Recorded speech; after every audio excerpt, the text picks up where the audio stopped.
ಜನನೀ ಶಾರದಾ ರಾಮಕೃಷ್ಣಂ ಜಗದ್ಗುರು ಪಾದಪದ್ಮೇ ತಯೋಶ್ರತ್ವಾ ಪ್ರಣಮಾಮಿ. ರತ್ನಾಕರ ಧೌತಪದಾಂ ಹಿಮಾಲಯ ಕಿರೀಟಿನೀಂ ಬ್ರಹ್ಮ ರಾಜರ್ಷಿ ರತ್ನಾಢ್ಯಾಂ ವಂದೇ ಭಾರತ ಮಾತರಂ. ವೇದಿಕೆ ಮೇಲೆ ಆಸೀನರಾಗಿರುವ ನನ್ನ ನೆಚ್ಚಿನ ಅಖಿಲ ಭಾರತ ವಿದ್ಯಾರ್ಥಿ ಪರಿಷತ್ನ ಮಿತ್ರರಿಗೆ, ಆಗಮಿಸಿರುವ ಎಲ್ಲ ತರುಣ ಮಿತ್ರರಿಗೆ, ಸೋದರಿಯರಿಗೆ, ಈ ಊರಿನ ಹಿರಿಯರಿಗೆ, ದೇಶಭಕ್ತ ಬಂಧುಗಳಿಗೆ, ಪತ್ರಕರ್ತ ಮಿತ್ರರಿಗೆ ಅತ್ಯಂತ ಪ್ರೀತಿಪೂರ್ವಕವಾದ ನಮಸ್ಕಾರಗಳನ್ನು ಸಮರ್ಪಿಸ್ತೇನೆ. ಒಂದು ರಾಷ್ಟ್ರ ಜಾಗೃತಿಯ ಕಾರ್ಯಕ್ರಮ ಈ ಥರ ಆಗಬೇಕು ಅಂತ ದೇವರಾಣೆಗೂ ಯಾರೂ ಬಯಸಲ್ಲ. ಖಂಡಿತವಾಗಿಯೂ ಬೇಸರದ ಸಂಗತಿ. ಶೃಂಗೇರಿಗೆ ಕಾರ್ಯಕ್ರಮಕ್ಕೆ ಬರೋದು ನನಗೇನು ಹೊಸದಲ್ಲ. ವರ್ಷದಲ್ಲಿ ಎರಡು ಮೂರು ಕಾರ್ಯಕ್ರಮಗಳಾಗ್ತಾನೆ ಇರ್ತವೆ. ನಾನು ಬರ್ತಾನೆ ಇರ್ತೀನಿ. ಹಾಗೆ ಅದು ಶೃಂಗೇರಿ ಮಠದ ಕಡೆಯಿಂದ ಆಗ್ಬೋದು, ಶೃಂಗೇರಿಯ ಕಾಲೇಜಿನ ಕಡೆಯಿಂದ ಆಗ್ಬೋದು, ಸಾರ್ವಜನಿಕ ಕಾರ್ಯಕ್ರಮಗಳಾಗ್ಬೋದು. ನಾನು ಬಹಳ ಬಾರಿ ಶೃಂಗೇರಿಗೆ ಬಂದಿದ್ದೀನಿ. ಈ ಬಾರಿಯೂ ಶೃಂಗೇರಿಗೆ ಇವತ್ತು ಬರಬೇಕಾದಾಗ ಶೃಂಗೇರಿಗೆ ಬರುವಂತ ಹೆಮ್ಮೆ ಯಾವಾಗಲೂ ಇದ್ದಿದ್ದೆ. ಶಾರದಾಂಬೆಯ ದರ್ಶನವೂ ಆಯಿತು, ಒಂದು ಶಾರದಾಂಬೆಯ ಸೇವೆಯೂ ಆಯಿತು ಅಂತ ಎರಡೂ ಕಾರಣಕ್ಕೋಸ್ಕರ ಬರೋದು. ಆದರೆ ಈ ಬಾರಿ ಬರುವಾಗ ತುಂಬಾ ದುಃಖದ ಮನಸ್ಸಿನಿಂದ ಬಂದಿದ್ದೀನಿ. ಯಾಕೆಂದ್ರೆ ಈ ತರ ಬರುವಂತ ಯಾವ್ದಾದ್ರೂ ಊರಿಗೆ ಬರುವಂತ ಪ್ರಮೇಯ ಯಾರಿಗೂ ಬರದೇ ಇರಲಿ ಅಂತ ಪದೇ ಪದೇ ಕೇಳ್ಕೊಂಡಿದ್ದೀನಿ. ಟಿವಿಯಲ್ಲಿ ಬರುವಂತ ವರದಿಯನ್ನ, ಪೇಪರ್ ಅಲ್ಲಿ ಹುಚ್ಚುಚ್ಚಾಗಿ ಬರೆದಿರುವಂತ ವರದಿಯನ್ನ ನೋಡಿ ನಮ್ಮಮ್ಮ ಕೇಳಿರುವ ಪ್ರಶ್ನೆಗೆ ನಾನು ಉತ್ತರಿಸ್ಲಿಕ್ಕೆ ಆಗದೆ ತೊಳಲಾಗಿದ್ದೀನಿ. ನನ್ನ ತೊಳಲಾಟ ನನಗೆ ಮಾತ್ರ ಅರ್ಥ.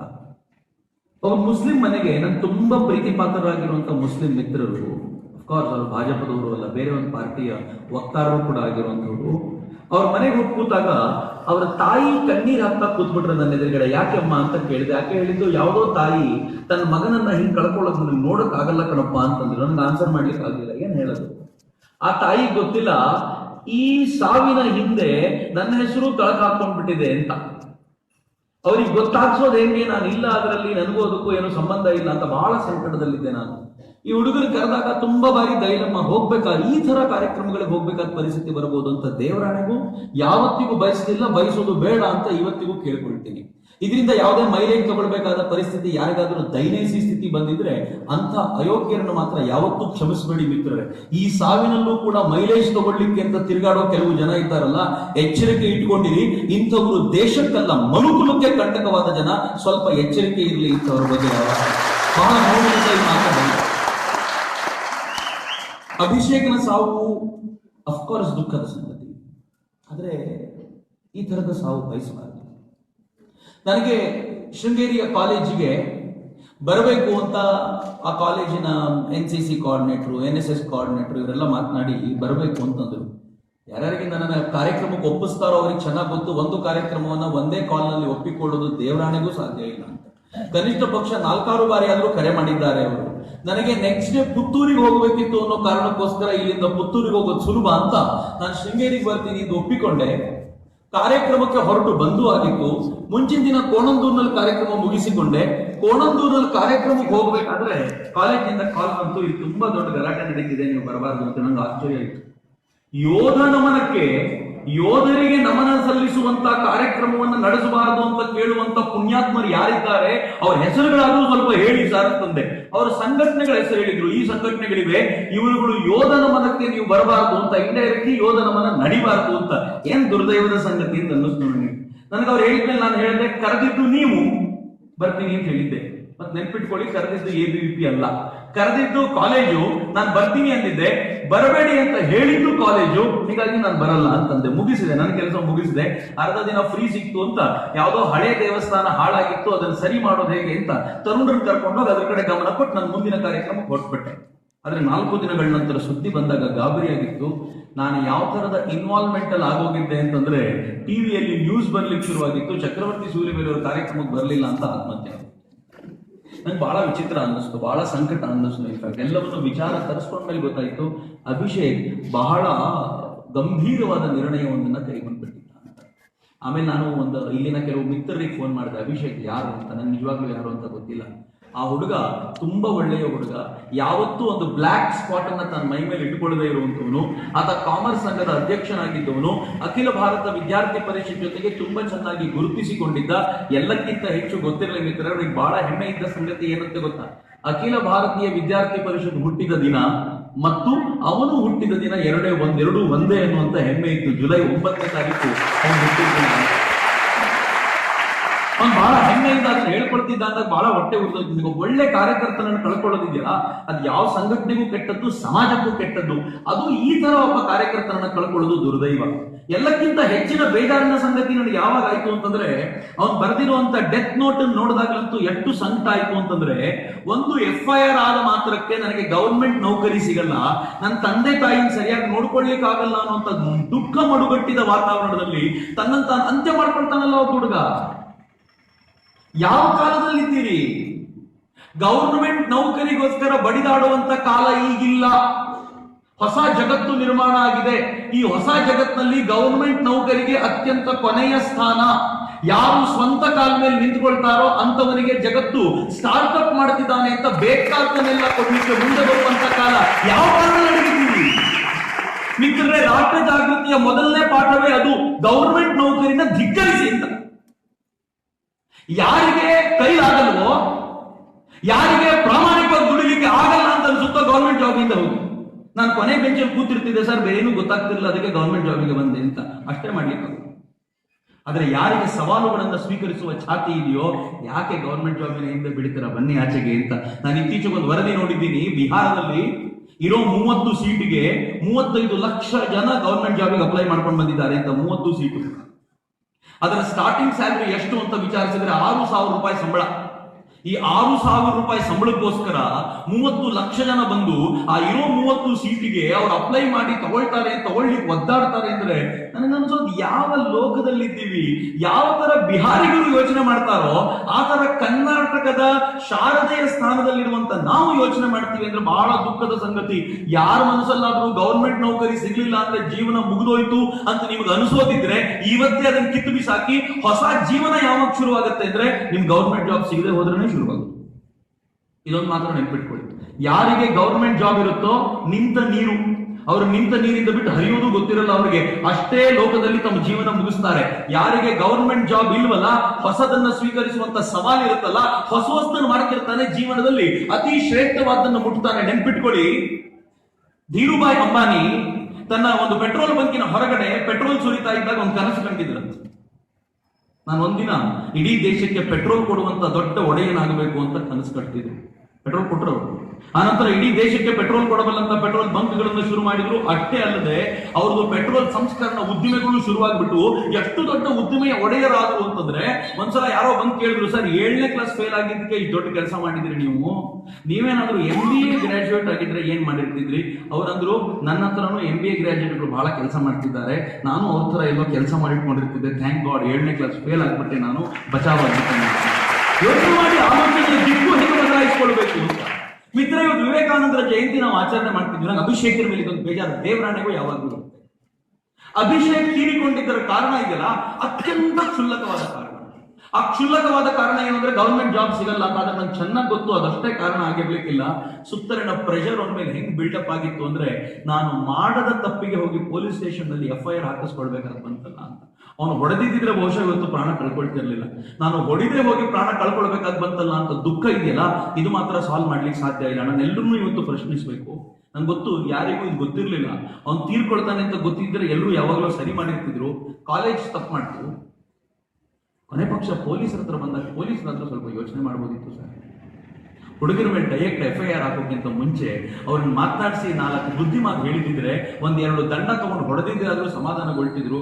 ಆದ್ರೆ FIR ಹಾಕಿದ ತಕ್ಷಣ ಈ ದೇಶದ ಒಂದು ದೊಡ್ಡ ಕೆಟ್ಟ ಪ್ರಾಬ್ಲಮ್ ಇದೆ. ನಾನಿದು ಪೊಲೀಸನ್ನು ರಿಕ್ವೆಸ್ಟ್ ಮಾಡ್ಕೊಳ್ತೀನಿ, ದಯವಿಟ್ಟು ಹಿಂಗೆ ಇಟ್ಕೊಳ್ಬೇಡಿ, ನಿಮ್ಮನ್ನು ನೀವು ಯಾವುದೋ ಲೋಕದಲ್ಲಿ ಇದ್ದೀರಾ ಅಂತ ತಿಳ್ಕೊಳ್ಬೇಡಿ. ನನಗೆ ಇವತ್ತು ಅವ್ರ ತಂದೆ ತಾಯಿಗಳನ್ನ ಮಾತನಾಡಿಸಿ ಬರ್ಬೇಕಾದ್ರೆ ತುಂಬಾ ಸಂಕಟ ಆಗ್ತಿತ್ತು.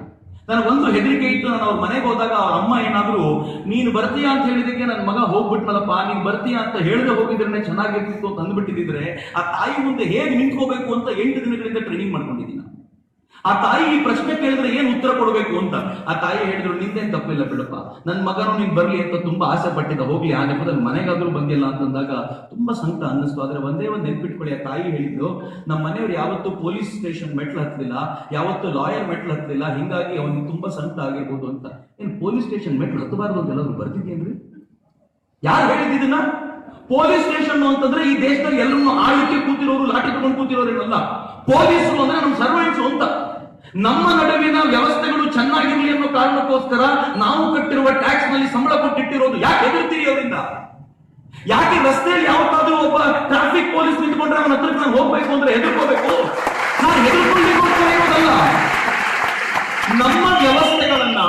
ನಮ್ಮ ವ್ಯವಸ್ಥೆಗಳು ಹಾಳಾದಾಗ ಸರಿ ಮಾಡ್ಲಿಕ್ಕೆ ಅಂತ ಸರ್ಕಾರ ಅವರನ್ನು ನೇಮಿಸಿರುವುದು. ಮತ್ತೆ ನೆನ್ಪಿಟ್ಕೊಳ್ಳಿ, ಸರ್ಕಾರ ಅವರನ್ನು ನೇಮಿಸಬೇಕಾದ್ರೆ ಅವ್ರಿಗೆ ಕೊಡುವ ಸಂಬಳದ 1 ರೂಪಾಯಿ ಕೂಡ ಯಾವ MLA ಕೂಡ ತನ್ನ ಪಾಕೆಟ್ ಇಂದ ಕೊಟ್ಟಿದ್ದಲ್ಲ.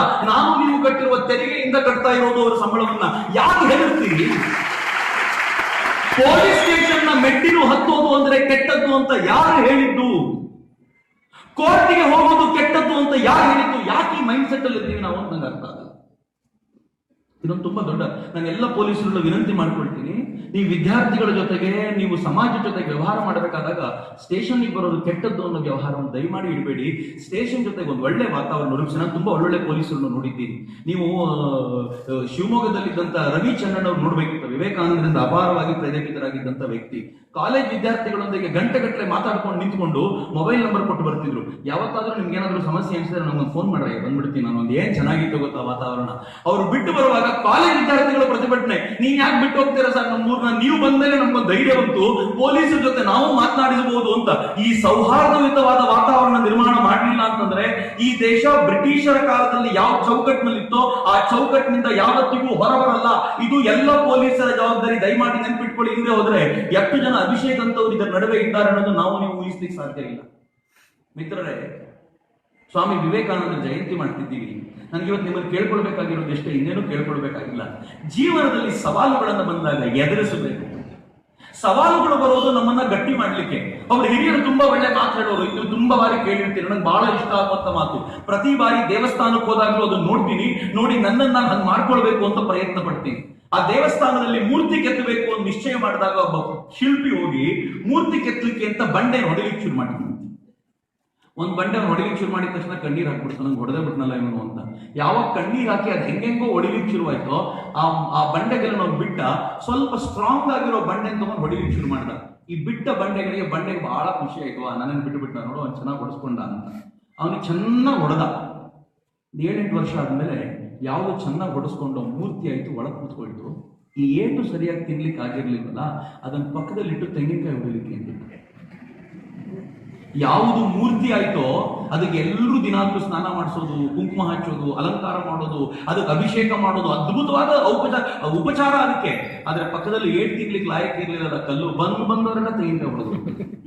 ಅವನಂದ, ನೋಡು ನಾನು ನೀನು ಒಂದೇ ಜಾತಿಯವರು, ನಿನಗೆಲ್ಲರೂ ಪೂಜೆ ಮಾಡ್ತಾರೆ, ನನಗೆ ಮಾತ್ರ ಕಲ್ಲು ಹೊಡೆದು ಹೋಗ್ತಾರೆ ಎಂದಾಗ ಆ ಮೂರ್ತಿ ಆಗಿದ್ದ ಕಲ್ಲು ಹೇಳ್ತಂತೆ, ಒಂದೇ ಜಾತಿಯವರು ನಿಜ, ಆದ್ರೆ ಅವನು ಬಂದು ಹೊಡೆದಾಗ ಹೊಡಿಬೇಡ ಅಂತ ನಾನು ಹೇಳಲಿಲ್ಲ, ಹೊಡಿ, ನಿನಗೆ ಎಷ್ಟು ಸಾಧ್ಯವೋ ಅಷ್ಟು ಹೊಡಿ, ನಾನು ಈಗ ತಡ್ಕೊಳ್ತೀನಿ ಅಂತ ತಡ್ಕೊಂಡಿದ್ದರಿಂದಾಗಿ ಈ ಗೌರವ ನಿನ್ಗೆ ಸಿಗ್ತಾ ಇದೆ. ನೀನು ಅವತ್ತು ತಡ್ಕೊಳ್ದೆ ಮುರಿದು ಬಿದ್ಯಲ್ಲ, ಅದಕ್ಕೆ ತಗೋ, ಪ್ರತಿದಿನ ಏಟು ತಿನ್ಬೇಕಾದ ಪರಿಸ್ಥಿತಿ ಬಂತು ಅಂತ. ಮಿತ್ರರೇ, ಯಾವಾಗ ಸವಾಲು ಸ್ವೀಕಾರ ಮಾಡಿ ಮೂರ್ತಿಯಾಗುವಂತ ಕಲ್ಪನೆ ಕಟ್ಟಿಕೊಳ್ಳೋದು ಅಂತ ಯೋಚನೆ ಮಾಡಿ ಅಂತ ನಾನು ತುಂಬಾ ಕಳಕಳಿಯಿಂದ ನಿಮ್ಮ ನಡುವೆ ವಿನಂತಿಸ್ಕೊಳ್ತೀನಿ. ಆ ಪುಣ್ಯಾತ್ಮ ಸ್ವಾಮಿ ವಿವೇಕಾನಂದರಿದ್ದಾರಲ್ಲ, ಎಂತೆಂಥ ಸವಾಲನ್ನು ಎದುರಿಸಿದ್ರು ಗೊತ್ತೇನು? ಇವತ್ತು ವಿವೇಕಾನಂದರ ಜಯಂತಿಯನ್ನ ನಾವು ಈ ದಿಕ್ಕಲ್ಲಿ ಆಚರಣೆ ಮಾಡ್ತೀವಿ, ರಾಷ್ಟ್ರ ಜಾಗೃತಿ ಅನ್ನೋ ಹೆಸರಿನಲ್ಲಿ. ಎಂಥ ಸವಾಲುಗಳಿಗೂ ವಿವೇಕಾನಂದರ ಬಗ್ಗೆ ಸರ್ಕಾರದ ಕಚೇರಿಯಲ್ಲಿ ಕೂತಿರುವಂತ ಒಬ್ಬ ಅಯೋಗ್ಯ ಬರಿತಾನೆ, ವಿವೇಕಾನಂದರು ಎಕ್ಸಾಮಿನೇಷನ್ ಅಲ್ಲಿ ಒಳ್ಳೆ ಮಾರ್ಕ್ಸ್ ತೆಗೆದಿರಲಿಲ್ಲ, ಸೆಕೆಂಡ್ ಕ್ಲಾಸ್ ಬಂದಿದ್ರು, ಅವರು ಸರಿಯಾಗಿ ಓದ್ತಿರ್ಲಿಲ್ಲ, ಅಯೋಗ್ಯ ಕೂತ್ಕೊಂಡು AC ರೂಮಲ್ಲಿ ಬರೆಯೋದು ಬಹಳ ಸುಲಭ. ನನಗೆ ಕೆಲವರು ಹೆಸರು ಹೇಳಲಿಕ್ಕೂ ನಾಚಿಕೆ ಆಗುತ್ತೆ, ಬಾಯಿ ಮಾತು ಕೊಳ್ಕೊಳ್ಬೇಕಾಗತ್ತಲ್ಲ. ವಿವೇಕಾನಂದರು ಕಾಲೇಜಿಗೆ ಹೋಗೋ ಹೊತ್ತಿನಲ್ಲಿ ಸರಿಯಾಗಿ ಮನೆಯಲ್ಲಿ ಶ್ರೀಮಂತಿಕೆ ಇತ್ತು, ಆದ್ರೆ ಏಕಾಏಕಿ 50 ವರ್ಷದ ತಂದೆ ಹೊರಟ್ಬಿಟ್ರು. ಮನೆಯ ಹಿರಿಮಗನಾಗಿ ಎಲ್ಲ ಜವಾಬ್ದಾರಿ ತಲೆ ಮೇಲೆ ಬಿತ್ತು. ಒಂದು ಕೆಲಸ ಮಾಡಿ ಗೊತ್ತಿರಲಿಲ್ಲ ಅವ್ರಿಗೆ, ಅಪ್ಪ ಚೆನ್ನಾಗಿ ನೋಡ್ಕೊಂಡಿದ್ದವರು ಏಕಾಏಕಿ ಇಡೀ ಮನೆಯ ಜವಾಬ್ದಾರಿನ ಹೆಗಲ ಮೇಲೆ ಹೊತ್ತಂತ ನರೇಂದ್ರ ಊಟಕ್ಕೆ ಅಂತ ಮನೆಗೆ ಬರ್ತಿದ್ದ. ಮನೆಗೆ ಬಂದಾಗ ನೋಡಿದ್ರೆ ಮನೇಲಿ 4-5 ಜನ ಇರ್ತಿದ್ರು, ಅಷ್ಟು ಜನಕ್ಕೆ ಸಾಕಾಗೊಟ್ಟು ಗಂಜಿಯೋ ಅನ್ನವೋ ಅಮ್ಮ ಮಾಡಿರ್ತಿದ್ಲು. ಅದನ್ನ ನೋಡಿದ ನರೇಂದ್ರ ಹೇಳ್ತಿದ್ನಂತೆ, ನಂದು ಊಟ ನನ್ನ ಫ್ರೆಂಡ್ಸ್ ಮನೇಲಿ ಆಗಿದೆ ಕಣಮ್ಮ, ಯಾಕಂದ್ರೆ ತಾನೊಬ್ಬ ಊಟ ಮಾಡಿದ್ರೆ ಎಲ್ರಿಗೂ ಹೊಟ್ಟೆ ಅರ್ಧಂಬರ್ದಾಗುತ್ತೆ, ನಾನೊಬ್ಬ ಉಪವಾಸ ಇದ್ಬಿಟ್ರು ಪರವಾಗಿಲ್ಲ ಅಂತ ಹೇಳಿ ಬಂದು ನನ್ನ ಮನೆ ಮಂಚದ ಮೇಲೆ ಅಂಗಾತ ಬಿದ್ದುಕೊಂಡು ಭಜನೆ ಹೇಳ್ಕೊಂಡು ಕೂತಿರ್ತೀನಂತ ನರೇಂದ್ರ. ಈ ಆಲೋಚನೆಯಲ್ಲಿ ಅವನ ಎಕ್ಸಾಮ್ ಬರೀಬೇಕಿತ್ತು. ರಾಮಕೃಷ್ಣರು ಸಿಕ್ಕಿದ್ರು, ತನ್ನ ಜೀವನಕ್ಕೊಂದು ಹೊಸ ಬೆಳಕು ಬಂತು ಅಂತ ಅವ್ರ ಜೊತೆ ಸೇವೆ ಮಾಡ್ಕೊಂಡು ಆನಂದದಿಂದ ಕಾಲ ಕಳೆಯೋ ಹೊತ್ತಿಗೆ 6 ವರ್ಷ ರಾಮಕೃಷ್ಣರು ಬಿಟ್ಟು ಹೋಗ್ಬಿಟ್ರು. ಏಕಾಂಗಿ ಆಗ್ಬಿಟ್ಟ. ಹೆಂಗಿದ್ದಿರ್ಬೋದು ಯೋಚನೆ ಮಾಡಿ, ಸವಾಲುಗಳು ಹೆಂಗಿರ್ಬೇಕು. ಪ್ರತಿ ಕ್ಷಣವೂ ತನ್ನ ಜೀವನ ಬಿಟ್ಟು ಹೊರಟ್ಬಿಡ್ಬೇಕು ಅಂತ ಅನ್ನಿಸ್ಬೇಕಿತ್ತು ನರೇಂದ್ರನಿಗೆ. ಆದ್ರೆ ನರೇಂದ್ರ ಎದುರಿಸಿ ನಿಂತ. ಯಾವ ಪರಿ ಎದುರಿಸಿದ್ದು ಗೊತ್ತೇನು? 2 ವರ್ಷಗಳ ಕಾಲ ರಾಮಕೃಷ್ಣರನ್ನ ಕಳ್ಕೊಂಡ ನಂತರ ಅತ್ಯಂತ ಕಠಿಣವಾದ ಬ್ರಹ್ಮಚರ್ಯದ ಆಚರಣೆ ಮಾಡ್ತಾ ಅಲ್ಲೇ ಆರಾಮಾಗಿದ್ದೀನಿ ಅಂತ ಅನ್ಕೊಳ್ಳೋ ಕಾಲಕ್ಕೆ ರಾಮಕೃಷ್ಣರು ಕನಸಿನಲ್ಲಿ ಬಂದ ಹೇಳಿದ್ರು, 2 ದಿನ ಆರಾಮಾಗಿರ್ತೀಯ, ಹೋಗು ದೇಶ ಸುತ್ತು ಅಂತ ಎಬ್ಬಿಸಿ ಕಳಿಸಿದ್ರು. ದೇಶ ಸುತ್ತುವಾಗ ಹೃದಯಕ್ಕೆ ವೇದನೆ ಆಯ್ತಲ್ಲ. ಇಡೀ ದೇಶದಲ್ಲಿ ಎಂಥ ಬಡತನ, ಕಡು ಬಡತನ ಇದೆ. ಬ್ರಿಟಿಷರು ಬೂಟು ಕಾಲು ನೆಕ್ಕುವಂತ ಜನ. ಇಂಥವ್ರ ನಡುವೆ ತಾನು ಹೇಗೆ ಈ ದೇಶವನ್ನ ಕಟ್ಟಬೇಕು ಅನ್ನೋ ತಲೆನೋವು ಹೇಗಿತ್ತು ಅಂದ್ರೆ, ನರೇಂದ್ರ ಒಂದಿನ ಅನ್ಕೊಂಡಂತೆ, ಇಂಥ ತಲೆನೋವು ಇಟ್ಕೊಂಡಂತ ನಾನು ಈ ದೇಶ ಸುತ್ತಿದ್ ಸಾಕು, ಯಾವ್ದಾದ್ರು ಕಾಡಲ್ಲಿ ಹೋಗಿ ಕೂತ್ಬಿಟ್ಟು ತಪಸ್ಸಿಗೆ ಕೂತ್ಕೋತೀನಿ ಅಂತ ಕಾಡಲ್ಲಿ ಕೂತ್ರೆ ಎಷ್ಟು ಚೆನ್ನಾಗಿದೆ ಗೊತ್ತೇನು? ಒಂದು ಹುಲಿ ಎದುರಿಗೆ ಬಂತು. ನರೇಂದ್ರನಿಗೆ ಅನಿಸ್ತು, ವಾರೇವ, ನಾನು ಯಾರಿಗಂತೂ ಉಪಯೋಗ ಆಗ್ಲಿಲ್ಲ, ಒಂದು ಹುಲಿಯ ಹೊಟ್ಟೆ ಆದ್ರೂ ತುಂಬುತ್ತೇನೋ ಅಂತ ಆ ಹುಲಿ ಬರೋದನ್ನ ನೋಡ್ತಾ ಕೂತ. ಆ ಹುಲಿ ಬಂತು, ನರೇಂದ್ರನ ಸುತ್ತಲೂ ಒಂದು ಸುತ್ತ ಹಾಕಿ ಹೊರಟ್ಬಿಡ್ತು. ಯಾಕೆ ಅಂತ ನನಗೂ ಆಶ್ಚರ್ಯ ಆಯಿತು. ಈ ಘಟನೆ ಬರೆದ ಒಬ್ಬ ಸ್ವಾಮೀಜಿ ಹೇಳ್ತಾರೆ, ಒಂದು ಹುಲಿ ಜಿಂಕೆನ್ ತಿನ್ಬೋದು, ಕುರಿನ್ ತಿನ್ಬೋದು, ಮತ್ತೊಂದು ಹುಲಿಯನ್ನು ತಿನ್ನೋದು ರೂಢಿ ಇರಲಿಲ್ಲ, ಅದಕ್ಕೆ ಈ ಹುಲಿ ನರೇಂದ್ರ ಮುಟ್ಟೋ ಧೈರ್ಯ ಆಗಲಿಲ್ಲ. ಅದಾದ್ಮೇಲೆ ನರೇಂದ್ರ ಮತ್ತೆ ಪ್ರವಾಸ ಮಾಡ್ಕೊಂಡು ಬಂದಲ್ಲ. ಯಾವ ನರೇಂದ್ರನನ್ನ ಇವತ್ತಲ್ಲಿಟ್ಟು ಪೂಜೆ ಮಾಡ್ತೀವಲ್ಲ ನಾವು, ಹಾಡು ಹಾಕಿ ಅವ್ರಿಗೊಂದು ಪುಷ್ಪವದ ಅರ್ಪಣೆ ಮಾಡಿ, ಎದುರಿಗೆ ಒಂದು ದೀಪ ಹಚ್ಚಿ, ಗಂಧದ ಕಟ್ಟಿ ಬೆಳಗಿ, ಬಾಡಿ ಗ್ರೇಟ್ ಮಾಡ್ತೀವಲ್ಲ.